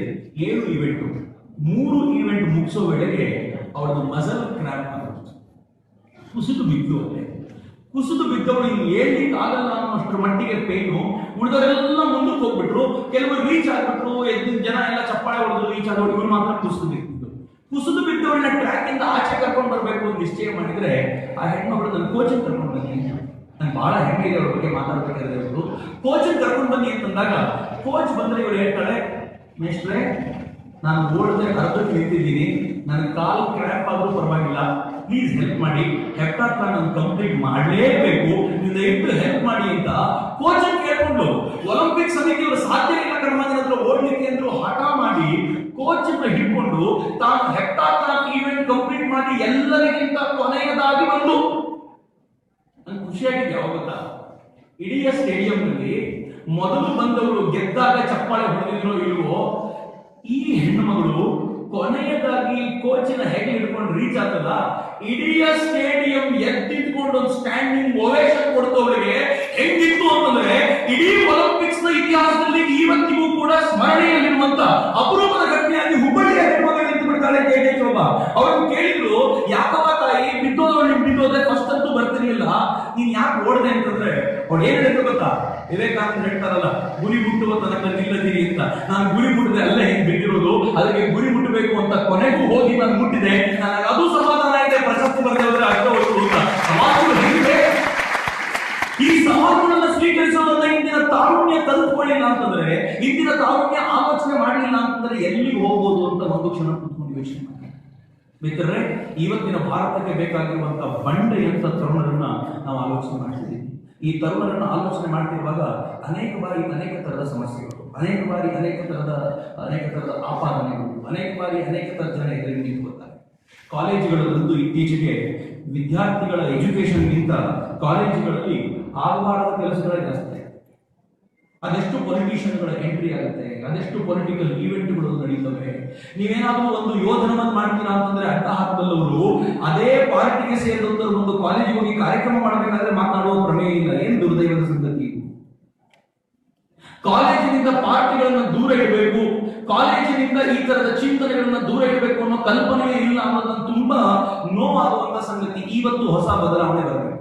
ನಾನು ತುಂಬಾ ಕಳಕಳಿಯಿಂದ ಎಲ್ಲ ವಿದ್ಯಾರ್ಥಿಗಳಿಗೂ ಕೇಳ್ಕೊಳ್ತೀನಿ, ನಾನಂತೂ ಮಾಡ್ತೀನಿ. ಅಭಿಷೇಕ್ನ ಈ ಬದುಕಿನಲ್ಲಿ ಗೊತ್ತೋ ಗೊತ್ತಿದ್ದೋ ನನ್ನ ಹೆಸರು ತೊಳಕ್ ಹಾಕೊಂಡಿದೆ. ಹೀಗಾಗಿ ಅಭಿಷೇಕ್ ತೀರ್ಕೊಂಡ ದಿನವನ್ನ ನಾವೆಲ್ಲರೂ ತರುಣರಿಗೆ ಬದುಕುವ ಪ್ರೇರಣೆಯ ದಿನವನ್ನಾಗಿ ಕೊಡಬೇಕು. ಅಭಿಷೇಕ್ ತೀರ್ಕೊಂಡಿದ್ದಕ್ಕೆ ಕಾರಣಗಳೇನು ಗೊತ್ತೇನೋ, ಅವನ ಸುತ್ತಲೂ ಇರುವಂತ ಸಮಾಜ ಅವನಿಗೆ ತುಂಬಿದಂತ ಭಾವನೆಗಳೇ ಕಾರಣ. ನಾನು ಅನೇಕ ಹುಡುಗರ ಜೊತೆ ಮಾತನಾಡುವಾಗ ಹುಡುಗರು ಹೇಳ್ತಿದ್ರು, ಅಭಿಷೇಕ್ ಯಾವ ತರದ ಬದುಕನ್ನ, ಯಾವ ತರದ ಕೊನೆ ದಿನಗಳನ್ನ ಕಳೆದಿದ್ದ ಅಂತಂದ್ರೆ ಲಾಯರ್ ಹತ್ರ ಹೋಗ್ತಿದ್ದ, ಸರ್ FIR ಹಾಕ್ಬಿಟ್ರೆ ಏನಾಗ್ಬಿಡುತ್ತೆ ಸರ್, ನಂಗೆ ಕಷ್ಟ ಆಗುತ್ತೆ ಸರ್ ಅಂತ ಕೇಳ್ತಿದ್ದ. ಯಾರು ಫೋನ್ ಮಾಡಿದ್ರು ಅವ್ರ ಹತ್ರ ಹೇಳ್ಕೊಟ್ಟಿದ್ದಂತೆ ನನ್ನ ಲೈಫ್ ಹಾಳಾಗಬೇಕು, ನನ್ನ ಲೈಫ್ ಹಾಳಾಗಬೇಕು. ಒಂದು FIR ಇಂದ ಲೈಫ್ ಹಾಳಾಗೋದಲ್ಲ, ಈ FIR ಅವರು ನಮ್ಮನ್ನ ಬದುಕೋದು ಹೇಗೆ ಅನ್ನೋದಕ್ಕೆ ಟ್ರೈನ್ ಮಾಡ್ತವೆ ಅಂತ. ನನ್ನ ಕಸಿನ್ ಒಬ್ಬ ಇದ್ದ, ತಮಾಷೆ ಅನಿಸ್ಬೋದು ನಿಮಗೆ, ಅವನು ಕೂಡ ಕಾಲೇಜ್ ಡೇಸ್ಗಳಲ್ಲಿ ಈ ತರದ ಸಂಘಟನೆಗಳನ್ನ ಇದ್ದವನು. ಅವನಿಗೆ ಮೊದಲನೇ ಬಾರಿ ಕೇಸ್ ಆದ ತುಂಬಾ ಗಾಬರಿ ಆದ, ಎರಡನೇ ಬಾರಿ ಮತ್ತೊಂದು ಕೇಸ್ ಆಯ್ತು, ಅವನಿಂದ ಈಗ ಮಜವಾಗಿದೆ. ಮೂರನೇ ಬಾರಿ ಅಂತೂ ರೂಢಿಯಾಗೋಯ್ತು ಅವನಿಗೆ. ಹೆಂಗಿದ್ರು ಕಾಲೇಜ್ ಹೋಗಿ ಆಚೆ ಇರ್ತಿದ್ದೆ, ಈಗ ಹೋಗಿ ಕೋರ್ಟಲ್ಲಿ ಕೂತಿರ್ತೀನಿ ಅಷ್ಟೇ, ಇನ್ನೇನು ಬಹಳ ಡಿಫರೆನ್ಸ್ ಇಲ್ಲ. ಕೋರ್ಟಲ್ಲಿ 7 ಜನ ಕೂತ್ಕೊಂಡು ನಾವು ಸ್ಟಡಿ ಜೊತೆ ಕೂತ್ಕೊಂಡು ಸ್ಟಡಿ ಮಾಡ್ತಾ ಇರ್ತೀನಿ, ಏನ್ ಡಿಫರೆನ್ಸ್ ಇಲ್ಲ ಅಂತ ನಂಗೆ ಬಹಳ ವಿಚಿತ್ರ ಅನ್ನಿಸ್ತು. ಅವ್ನು ಎಷ್ಟು ಗಟ್ಟಿ ಆಗ್ಬಿಟ್ಟ ಹೋಗ್ತಾ ಅಂತಂದ್ರೆ, ಯಾವ್ದಾದ್ರು ಒಂದು ವಿಚಾರಕ್ಕೋಸ್ಕರ ಹೋರಾಟ ಮಾಡಬೇಕು ಅನ್ನೋ ಪ್ರಶ್ನೆ ಬಂದಾಗ ನೀವು ಮ್ಯಾಕ್ಸಿಮಮ್ ಮಾಡೋದು FIR ಹಾಕಿ ನನ್ನ ಕೋರ್ಟ್ ಹತ್ರ ಕಳಿಸುತ್ತಾನೆ, ಅಷ್ಟಕ್ಕೆ ನಾನು ಸಿದ್ಧವಾಗಿದ್ದೀನಿ, ಏನು ತಲೆ ಕೆಡಿಸ್ಕೊಳ್ಳೋದಿಲ್ಲ ಅನ್ನೋ ಮಟ್ಟಿಗೆ ಬಂದು ನಿಂತ್ಬಿಟ್ಟ ಅಂತ. ಇವತ್ತು ಅವ್ನು ಇರುವಂತಹ ಕಾನ್ಫಿಡೆನ್ಸ್ ಇದೆಯಲ್ಲ, ಆ ಕಾನ್ಫಿಡೆನ್ಸ್ ಯಾಕೆ ಅಂದ್ರೆ ಸತ್ಯಕ್ಕೋಸ್ಕರ ಹೋರಾಟ ಮಾಡ್ತಿದ್ದೀನಿ ಅಂತ ನೆನ್ಪಿಟ್ಕೊಳ್ಳಿದ್ರೆ. ನೀನ್ ಯಾವತ್ತೂ ಹೋಗ್ತಾ ಇರುವಂತ ದಾರಿ ಸರಿ ಇದೆ ಅಂತ ನಿಮ್ ಅಂತರಾತ್ಮ ಹೇಳ್ತಿದ್ಯೋ, ಅವತ್ತು ಅಕ್ಕಪಕ್ಕದವರಿಂದ ದಯಮಾಡಿ ವಿಚಲಿತರಾಗಬೇಡಿ. ನಿಮ್ಮ ದಾರಿಯ ಮೇಲೆ ನಿಮಗೆ ವಿಶ್ವಾಸ ಇದ್ರೆ ಆಯ್ತು. ನೀವು ನಡೀತಾ ಇರುವಂತ ದಾರಿ ಸರಿ ಇದೆ ಅಂತ ಆದ್ರೆ, ವಿವೇಕಾನಂದ ಹೇಳೋ ಮಾತು, ಈ ಮಾತೆ ನನಗೆ ಯಾವಾಗಲೂ ಪ್ರೇರಣೆ. ನೀವು ನಡೀತಾ ಇರೋ ದಾರಿಯಲ್ಲಿ ಎಷ್ಟು ಅಡೆತಡೆಗಳಿವೆ ಅಂತ ಹೇಳಿ ನೀವು ಹೋಗ್ತಾ ಇರೋ ದಾರಿ ಸರಿಯಾಗಿದೆಯೋ ಇಲ್ವೋ ನಾನು ಹೇಳ್ತೀನಿ.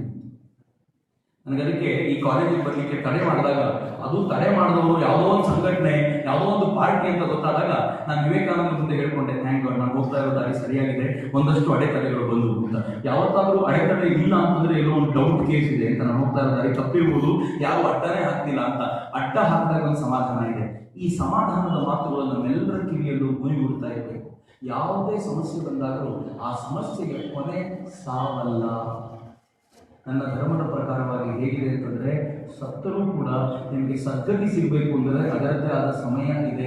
ಆ ಸಮಯದವರೆಗೂ ಕಾಯ್ತಾ ಇರಬೇಕು. ಹೀಗಾಗಿ ಸತ್ತ ನಂತರವೂ ಬದುಕಿಯೇ ಇರಬೇಕಾದ ಪರಿಸ್ಥಿತಿ ಬರುತ್ತೆ. ಹೀಗಾಗಿ ನಾನು ಕಳಕಳಿಯಿಂದ ಕೇಳ್ಕೊಳ್ತೀನಿ ಅಂತಂದ್ರೆ, ನಮ್ಮೆಲ್ಲರ ದೊಡ್ಡ ಜವಾಬ್ದಾರಿ ಏನಿದೆ ಅಂತಂದ್ರೆ, ಬದುಕಬೇಕು, ಬದುಕಿ ಸಾಧಿಸಿ ತೋರಿಸಬೇಕು.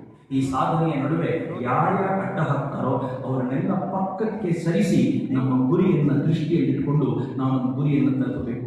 ಭಾರತಕ್ಕಿರೋದು ಒಂದೇ ಒಂದು ಗುರಿ, ಅದು ಭಾರತವನ್ನ ವಿಶ್ವಗುರುವಾಗಿ ಕಾಣಬೇಕು. ಈ ವಿಶ್ವಗುರುತ್ವದ ಭಾರತವನ್ನ ಕಾಣೋದು ಯಾವಾಗ ಈ ದೇಶದ ತರುಣರ ಗುರಿ ಆಗುತ್ತಲ್ಲ, ಅವತ್ತು ಭಾರತ ಮತ್ತೆ ವೈಭವಿತವಾಗಿ ಮೇಲೆಯುತ್ತೆ. ಈಗಾಗಲೇ ಭಾರತ ಅಂತ ದಾರಿಯಲ್ಲಿ ಹೆಜ್ಜೆ ಇಡ್ತಾ ಇರೋದನ್ನು ನೀವೆಲ್ಲರೂ ಗಮನಿಸ್ತಿದ್ದೀರಿ. ಹೇಗಿದೆ ಗೊತ್ತೇನೆ, ಇವತ್ತು ಅಗ್ನಿ ಮಿಸೈಲ್ ನಾವು ಟೆಸ್ಟ್ ಮಾಡಿದ ನಂತರ ಚೈನಾ ಪತನಗೊಳ್ತಾ ಇದೆ. ಚೈನಾ ಅಗ್ನಿ ಮಿಸೈಲ್ ಟೆಸ್ಟ್ ಮಾಡಿದ 5,000 ಕಿಲೋಮೀಟರ್ ದೂರಕ್ಕೆ ಹೋಗಬಲ್ಲಂತ ಅಗ್ನಿ ಮಿಸೈಲ್ ನ ಟೆಸ್ಟ್ ಮಾಡಿದ ನಂತರ ಚೈನಾ ಏನ್ ಹೇಳಿದೆ ಗೊತ್ತಾ? ಇಂಡಿಯಾ ಚೈನಾ ಯಾವತ್ತೂ ಫ್ರೆಂಡ್ಸೇ, ನಾವು ಯಾವತ್ತೂ ವಿರೋಧಿಗಳೆಲ್ಲ, ಯಾಕೆ ನಾವು ಒಬ್ರಿಗೊಬ್ರು ಕಿತ್ತಾಡಬೇಕು ಅಂತ ಚೈನಾದ ಪತ್ರಿಕೆಗಳು ಬರೆದಿವೆ. ಯಾಕೆ ಬರೆದಿವೆ ಅಂತಂದ್ರೆ, ಚೈನಾ ಚೆನ್ನಾಗಿ ಗೊತ್ತು 5,000 ಕಿಲೋಮೀಟರ್ ರೇಂಜ್ ಅಂತಂದ್ರೆ ಚೈನಾದ ಎಲ್ಲ ನಗರಗಳನ್ನ ಭಾರತದ ಮಿಸೈಲ್ಗಳು ಮುಟ್ಟಬಲ್ಲದು ಅಂತ.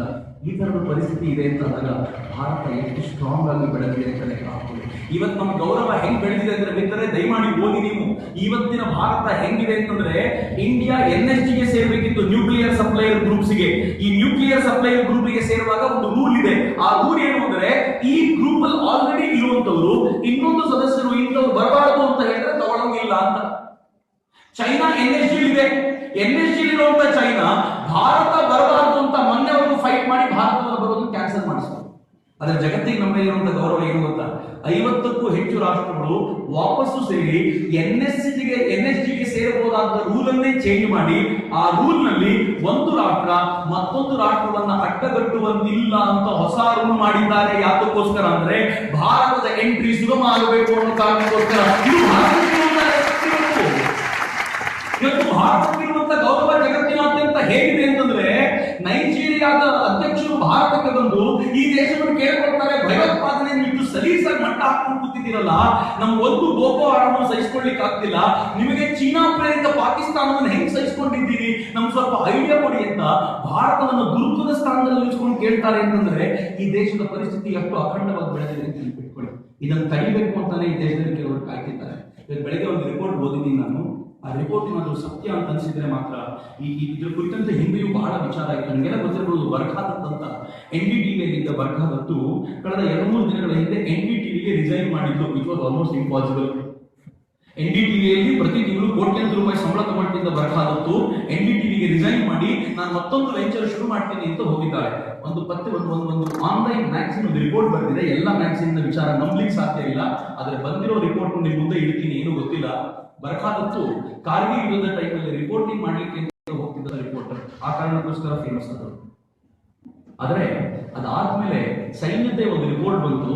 ಎಲ್ಲೆಲ್ಲಿ ಬರ್ಖಾದತ್ತು ರಿಪೋರ್ಟ್ ಮಾಡ್ತಿದ್ಲೋ ಅವಳು ರಿಪೋರ್ಟ್ ಮಾಡಿದ ಕೆಲವೇ ನಿಮಿಷಗಳಲ್ಲಿ ಆ ಜಾಗದಲ್ಲಿ ಪಾಕಿಸ್ತಾನದಿಂದ ಶೆಲ್ಲಿಗಾಗಿ ಅನೇಕ ಭಾರತೀಯ ಸೈನಿಕರು ಹತರಾದರು. ಇಡೀ ರಿಪೋರ್ಟರ್ಗಳ ಕೈಯಲ್ಲಿ, ಯಾವ ರಿಪೋರ್ಟರ್ಗಳ ಕೈಯಲ್ಲೂ ಸ್ಯಾಟಲೈಟ್ ಫೋನ್ ಇರಲಿಲ್ಲ. ಒಬ್ಬ ರಿಪೋರ್ಟ್ ಕೈಯಲ್ಲಿ ಸ್ಯಾಟಲೈಟ್ ಫೋನ್ ಇತ್ತು, ಅದು ಬರ್ಖಾದತ್ತು ಮಾತ್ರ.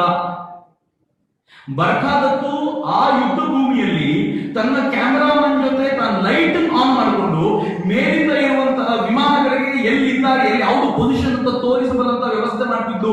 ಇದು ಆಗ್ಲೇ ಸುದ್ದಿ ಗೊತ್ತಾಗಿತ್ತು. ಅದಾದ್ಮೇಲೆ ಮೊನ್ನೆ ಪಠಾನ್ಕೋಟ್ ನಲ್ಲಿ ದಾಳಿ ಆದಾಗ ಪಠಾನ್ಕೋಟ್ ನಲ್ಲಿ ಈ ಭಯೋತ್ಪಾದಕರನ್ನ ಬಂಧಿಸಲಿಕ್ಕೆ ಅಂತ ಹೆಲಿಕಾಪ್ಟರ್ ಎಲ್ಲಿಗೆ ಹೋಗ್ತಾ ಇದೆ, ಹೆಲಿಕಾಪ್ಟರ್ ಎಷ್ಟು ಅಮ್ಯುನಿಷನ್ಸ್ ಇದೆ ಅಂತ ನೇರ ವರದಿಯಲ್ಲಿ ಬಿತ್ತರಿಸಿದ್ದು ಟಿವಿಯರು. ಆ ಟಿವಿಯನ್ನ ಒಂದು ದಿನ ಬ್ಯಾನ್ ಮಾಡಬೇಕು ಅಂತ ಕೇಂದ್ರ ಸರ್ಕಾರ ನಿಶ್ಚಯ ಮಾಡಿದಾಗ ಅನೇಕರು ಅದನ್ನು ವಿರೋಧಿಸಿದ್ರು. ಇದು ಈ ದೇಶದಲ್ಲಿರುವಂತಹ ವ್ಯಕ್ತಿ ಸ್ವಾತಂತ್ರ್ಯದ ಅಥವಾ ಮಾತಿನ ಸ್ವಾತಂತ್ರ್ಯದ ಕಡಿತ ಇದು ಅಂತ ಎಲ್ಲರೂ ಮಾತನಾಡಿದ್ರು. ಅಫ್ಕೋರ್ಸ್ NDTVಗೆ ಮಾತಿನ ಸ್ವಾತಂತ್ರ್ಯವನ್ನು ನೀವು ಕಡಿಬಹುದು, ಚಕ್ರವರ್ತಿ ಸೂರ್ಯದಲ್ಲಿ ಒಂದು ಯೋಧನ ಮನಕ್ಕೆ ಮಾತ್ರ ಮಾತನಾಡಬಾರದು ಅಂತ ಹೇಳ್ಬೋದು. ಏನು ಅವಶ್ಯಕ? NDTV ದೇಶದ್ರೋಹಿ ಕೆಲಸ ಮಾಡಿದಾಗ ಅದ್ರ ಪರವಾಗಿ ನಿಂತ್ಕೊಂಡು ಮಾತಾಡೋದು ಎಲ್ಲ ಅರ್ಥ ಆಗ್ಬೇಕಿಲ್ಲ, ಅವರಿಗೋಸ್ಕರ ಹೇಳ್ತಿದ್ದೀನಿ ನಾನು. NDTV ದೇಶದ್ರೋಹಿಗಳ ಪರವಾಗಿ ಮಾತನಾಡಿದಾಗ ಅದ್ರ ಸಪೋರ್ಟ್ ನೀವು ನಿಂತ್ಕೋಬಹುದು. ಆದ್ರೆ ಚಕ್ರವರ್ತಿ ಸೂರ್ಯ ಮೇಲೆ ಈ ದೇಶದ ಯೋಧರ ಪರವಾಗಿ ಮಾತನಾಡ್ತಾನೆ ಅಂದ್ರೆ ಮಾತ್ರ ವಿರೋಧ ಮಾಡಬೇಕು. ಏನ್ ವಿರೋಧಿಸ್ತೀವಿ? ಅದೇ ಬರ್ಖಾದತ್ತು ಯಾಕೆ ಡಿಸೈನ್ ಮಾಡಿದ್ದಾಳೆ ಅಂತಂದ್ರೆ, ಮಿತ್ರರೇ, ಇದೇ NDTV ಈ ದೇಶದಲ್ಲಿ ಮನಿ ಲಾಂಡ್ರಿಂಗ್ ಕೇಸ್ನಲ್ಲಿ ಕೋಟ್ಯಾಂತರ ರೂಪಾಯಿನ, ಈ ದೇಶದ ಹಣವನ್ನ ವಿದೇಶಕ್ಕೆ ಕಳಿಸಿ, ಯಾವ ಸ್ವಿಸ್ ಬ್ಯಾಂಕ್ ಅಂತ ನಾವು ಮಾತಾಡ್ತೀವಲ್ಲ ಆ ತರ ವಿದೇಶಕ್ಕೆ ಕಳಿಸಿ ಮಾರಿಷಸ್ ರೂಟ್ ಮೂಲಕ ಅದನ್ನು ವಾಪಸ್ ಭಾರತದಲ್ಲಿ ಇನ್ವೆಸ್ಟ್ ಮಾಡುವಂತ, ಮನಿ ಲಾಂಡ್ರಿಂಗ್ ಮಾಡುವಂತ ಅತ್ಯಂತ ಪ್ರಮುಖವಾದ ಸಂಸ್ಥೆ ಆಗಿತ್ತು. ಇಡೀ ಅವ್ರ ಮೇಲೆ ಕನಿಷ್ಠ ಪಕ್ಷ 3,000 ಕೋಟಿ ರೂಪಾಯಿಗಳ ಕೇಸ್ ಆಗಿದೆ. 3,000 crores. ಈಗೇನಾದ್ರೂ CBI ಇನ್ವೆಸ್ಟಿಗೇಷನ್ ಆದ್ರೆ ಬರ್ಖಾದತ್ತು ಕೂಡ ಎವ್ರಿ ಡೇ ಬಂದು ರಿಪೋರ್ಟ್ ಕೊಟ್ಟು ಹೋಗ್ಬೇಕು. ಅದನ್ನೆಲ್ಲ ತಪ್ಪಿಸ್ಕೊಳ್ಳಿಕ್ಕೆ ಹೊರಗಡೆ ಹೋಗಿರುವಂತ ಬರ್ಖಾದತ್ತು ಆ ರಿಪೋರ್ಟ್ ಹೇಳಿದ ಬಹಳ ಗಾಬರಿಯಾಗಿದೆ. ಆ ರಿಪೋರ್ಟ್ ನ ಎಂಡ್ ಲೈನ್ ಹೇಳುತ್ತೆ, ಇವರು ಹೊಸ ವೆಂಚರ್ ಮಾಡ್ಲಿಕ್ಕೆ ಹೊರಟಿದ್ದಾರೆ. ಈ ಹೊಸ ವೆಂಚರ್ ಏನು ಅಂತಂದ್ರೆ, ಭಾರತೀಯ ಸೈನಿಕರಿಗೆ ಒಳ ಜಗಳ ಮಾಡುವಂತೆ ಪ್ರೇರಣೆ ಕೊಡಲಿಕ್ಕೆ ಬೇಕಾಗಿರುವ ಎಲ್ಲ ವ್ಯವಸ್ಥೆಯನ್ನ ಮಾಡುವಂತ ಹೊಸದೊಂದು ಚಾನೆಲ್ ಶುರು ಮಾಡಬೇಕು ಅಂತ ಹೊರಟಿದ್ದಾರೆ ಅಂತ. ಆನ್ಲೈನ್ ಚಾನೆಲ್ ಶುರು ಮಾಡಬೇಕು.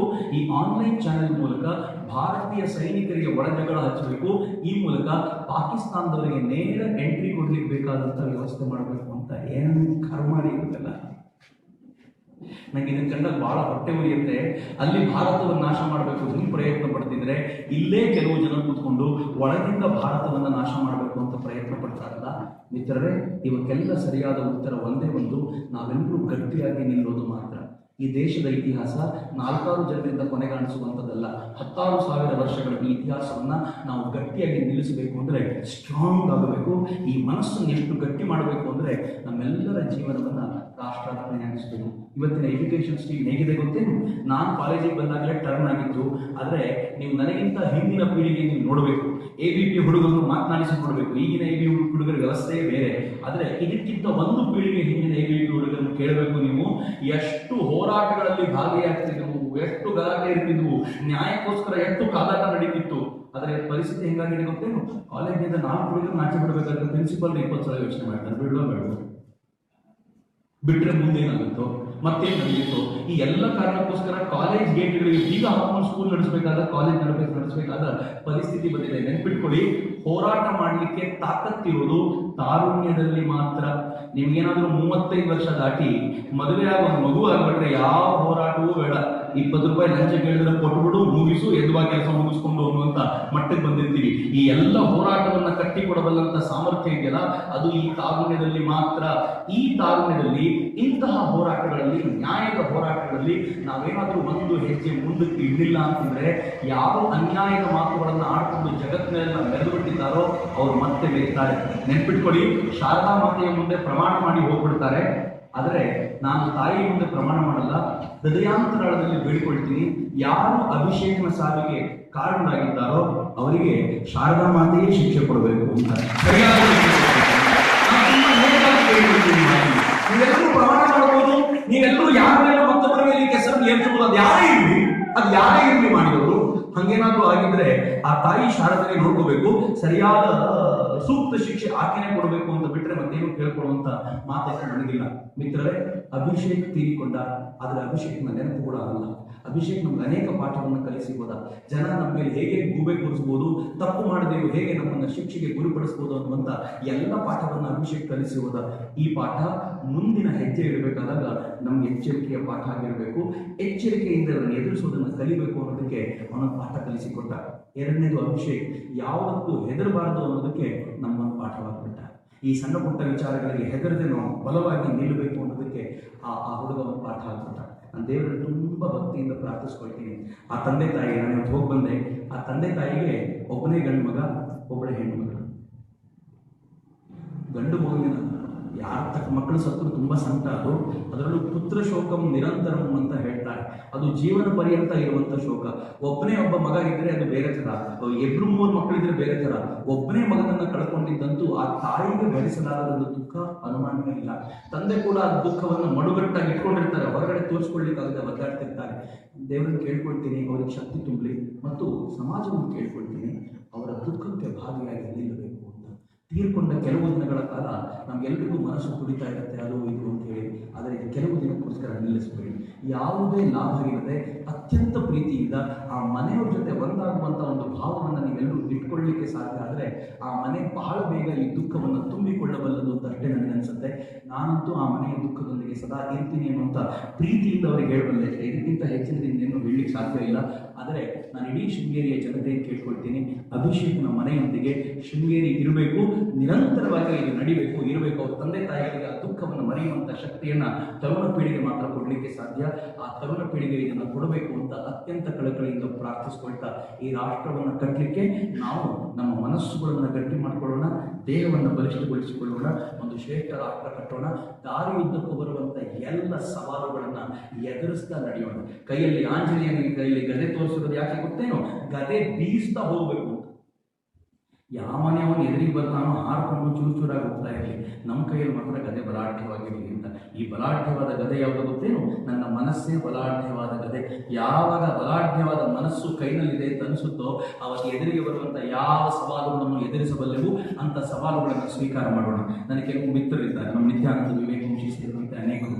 ಅವನೇನು ಮಾಡಿದ ಅಂತಂದರೆ, ಯಾರಿಗಾದರೂ ಈ ಥರದ ಸಮಸ್ಯೆ ಬಂದು, ಭಾಳ ಚೆನ್ನಾಗಿದೆ ಈ ಮಾತು, ದಯವಿಟ್ಟು ಎಲ್ಲರೂ ಹೇಳಿಸ್ಕೊಳ್ಬೇಕಿದ್ರೆ, ಯಾರಿಗಾದರೂ ಈ ಥರದ ಸಮಸ್ಯೆ ಬಂದು ಸಾಯಬೇಕು ಅಂತ ಅನಿಸಿದ್ರೆ ನೀವು ಕೊನೆ ಪಕ್ಷ ಒಂದು ಕಾಲ್ ನನಗೆ ಮಾಡಪ್ಪ, ನಾನು ನಿಮಗೆ ಬದುಕಿಸ್ತೀನಿ ಅಂತ ಹೇಳಲ್ಲ, ಕೊನೆ ಪಕ್ಷ ಸಾಯೋದನ್ನು ಸ್ವಲ್ಪ ದಿನ ಪೋಸ್ಟ್ಪೋನ್ ಆದರೂ ಮಾಡಬಲ್ಲೆ, ಇಷ್ಟಾದರೂ ಮಾಡಿ ನನಗೆ ಅಂತ ತುಂಬ ಚೆನ್ನಾಗಿರುವಂಥ ಒಂದು ಸ್ಟೇಟಸ್ ಹಾಕ್ಕೊಂಡಿದ್ದಾನೆ. ನಾನು ಕಳಕಳಿಯಿಂದ ಕೇಳ್ಕೊಳ್ತೀನಿ, ಬೇರೆಯವರ ದುಃಖದಲ್ಲಿ, ಬೇರೆಯವರ ನೋವಿನಲ್ಲಿ ಆಡಿಕೊಂಡು ಸಾಯೋದಕ್ಕೆ ಪ್ರಚೋದನೆ ಕೊಡಬೇಡಿ. ಒಬ್ಬರನ್ನಾಗಲೂ ಬದುಕೋದಕ್ಕೆ ಪ್ರೇರಣೆ ಕೊಡಲಿಕ್ಕೆ ಸಾಧ್ಯವ ಅಂತ ನಾನು ನೀವು ಪ್ರಯತ್ನ ಪಡಲಿಕ್ಕೆ ಸಾಧ್ಯ ಆದರೆ ಜೀವನ ಸಾರ್ಥಕ. ಮಿತ್ರರೇ, ಅಂಥ ಬದುಕನ್ನು ನಾವು ಬದುಕೋಣ, ಈ ರಾಷ್ಟ್ರವನ್ನ ಶ್ರೇಷ್ಠ ಮಾರ್ಗದಲ್ಲಿ ನಡೆಯುವಂತೆ ಪ್ರೇರೇಪಣೆ ಕೊಡೋಣ ಅಂತ ಅತ್ಯಂತ ಕಳಕಳಿಯಿಂದ ನಿಮ್ಮ ಜೊತೆ ಹಾರೈಸಿಕೊಳ್ತಾ, ಈ ರಾಷ್ಟ್ರ ಯಾವ ಮಾರ್ಗದಲ್ಲಿ ಮುನ್ನುಗ್ತಾ ಇದೆಯೋ ಅದಕ್ಕೆ ಈ ದೇಶದ ತಾರುಣ್ಯ ಬಲವಾಗಲಿ ಅಂತ ಹೇಳಿ, ಆ ಅಭಿಷೇಕನ ಆತ್ಮಕ್ಕೆ ಸದ್ಗತಿ ಸಿಗಲಿ ಅಂತ ನಾವೆಲ್ಲರೂ ಪ್ರಾರ್ಥಿಸಿಕೊಳ್ಳೋಣ. ಅಭಿಷೇಕನಿಗೆ ಒಳ್ಳೆಯದಾಗಲಿ ಅಂತ ಹೇಳ್ತಾ ನನ್ನ ಮಾತುಗಳನ್ನು ಮುಗಿಸುವ ಮುಂಚೆ ಒಂದು ಸಲ ಭಾರತ ಮಾತೆಗೆ ಜಯಕಾರ ಉಚ್ಚ ಕಂಠದಲ್ಲಿ ಕೊಡಿ.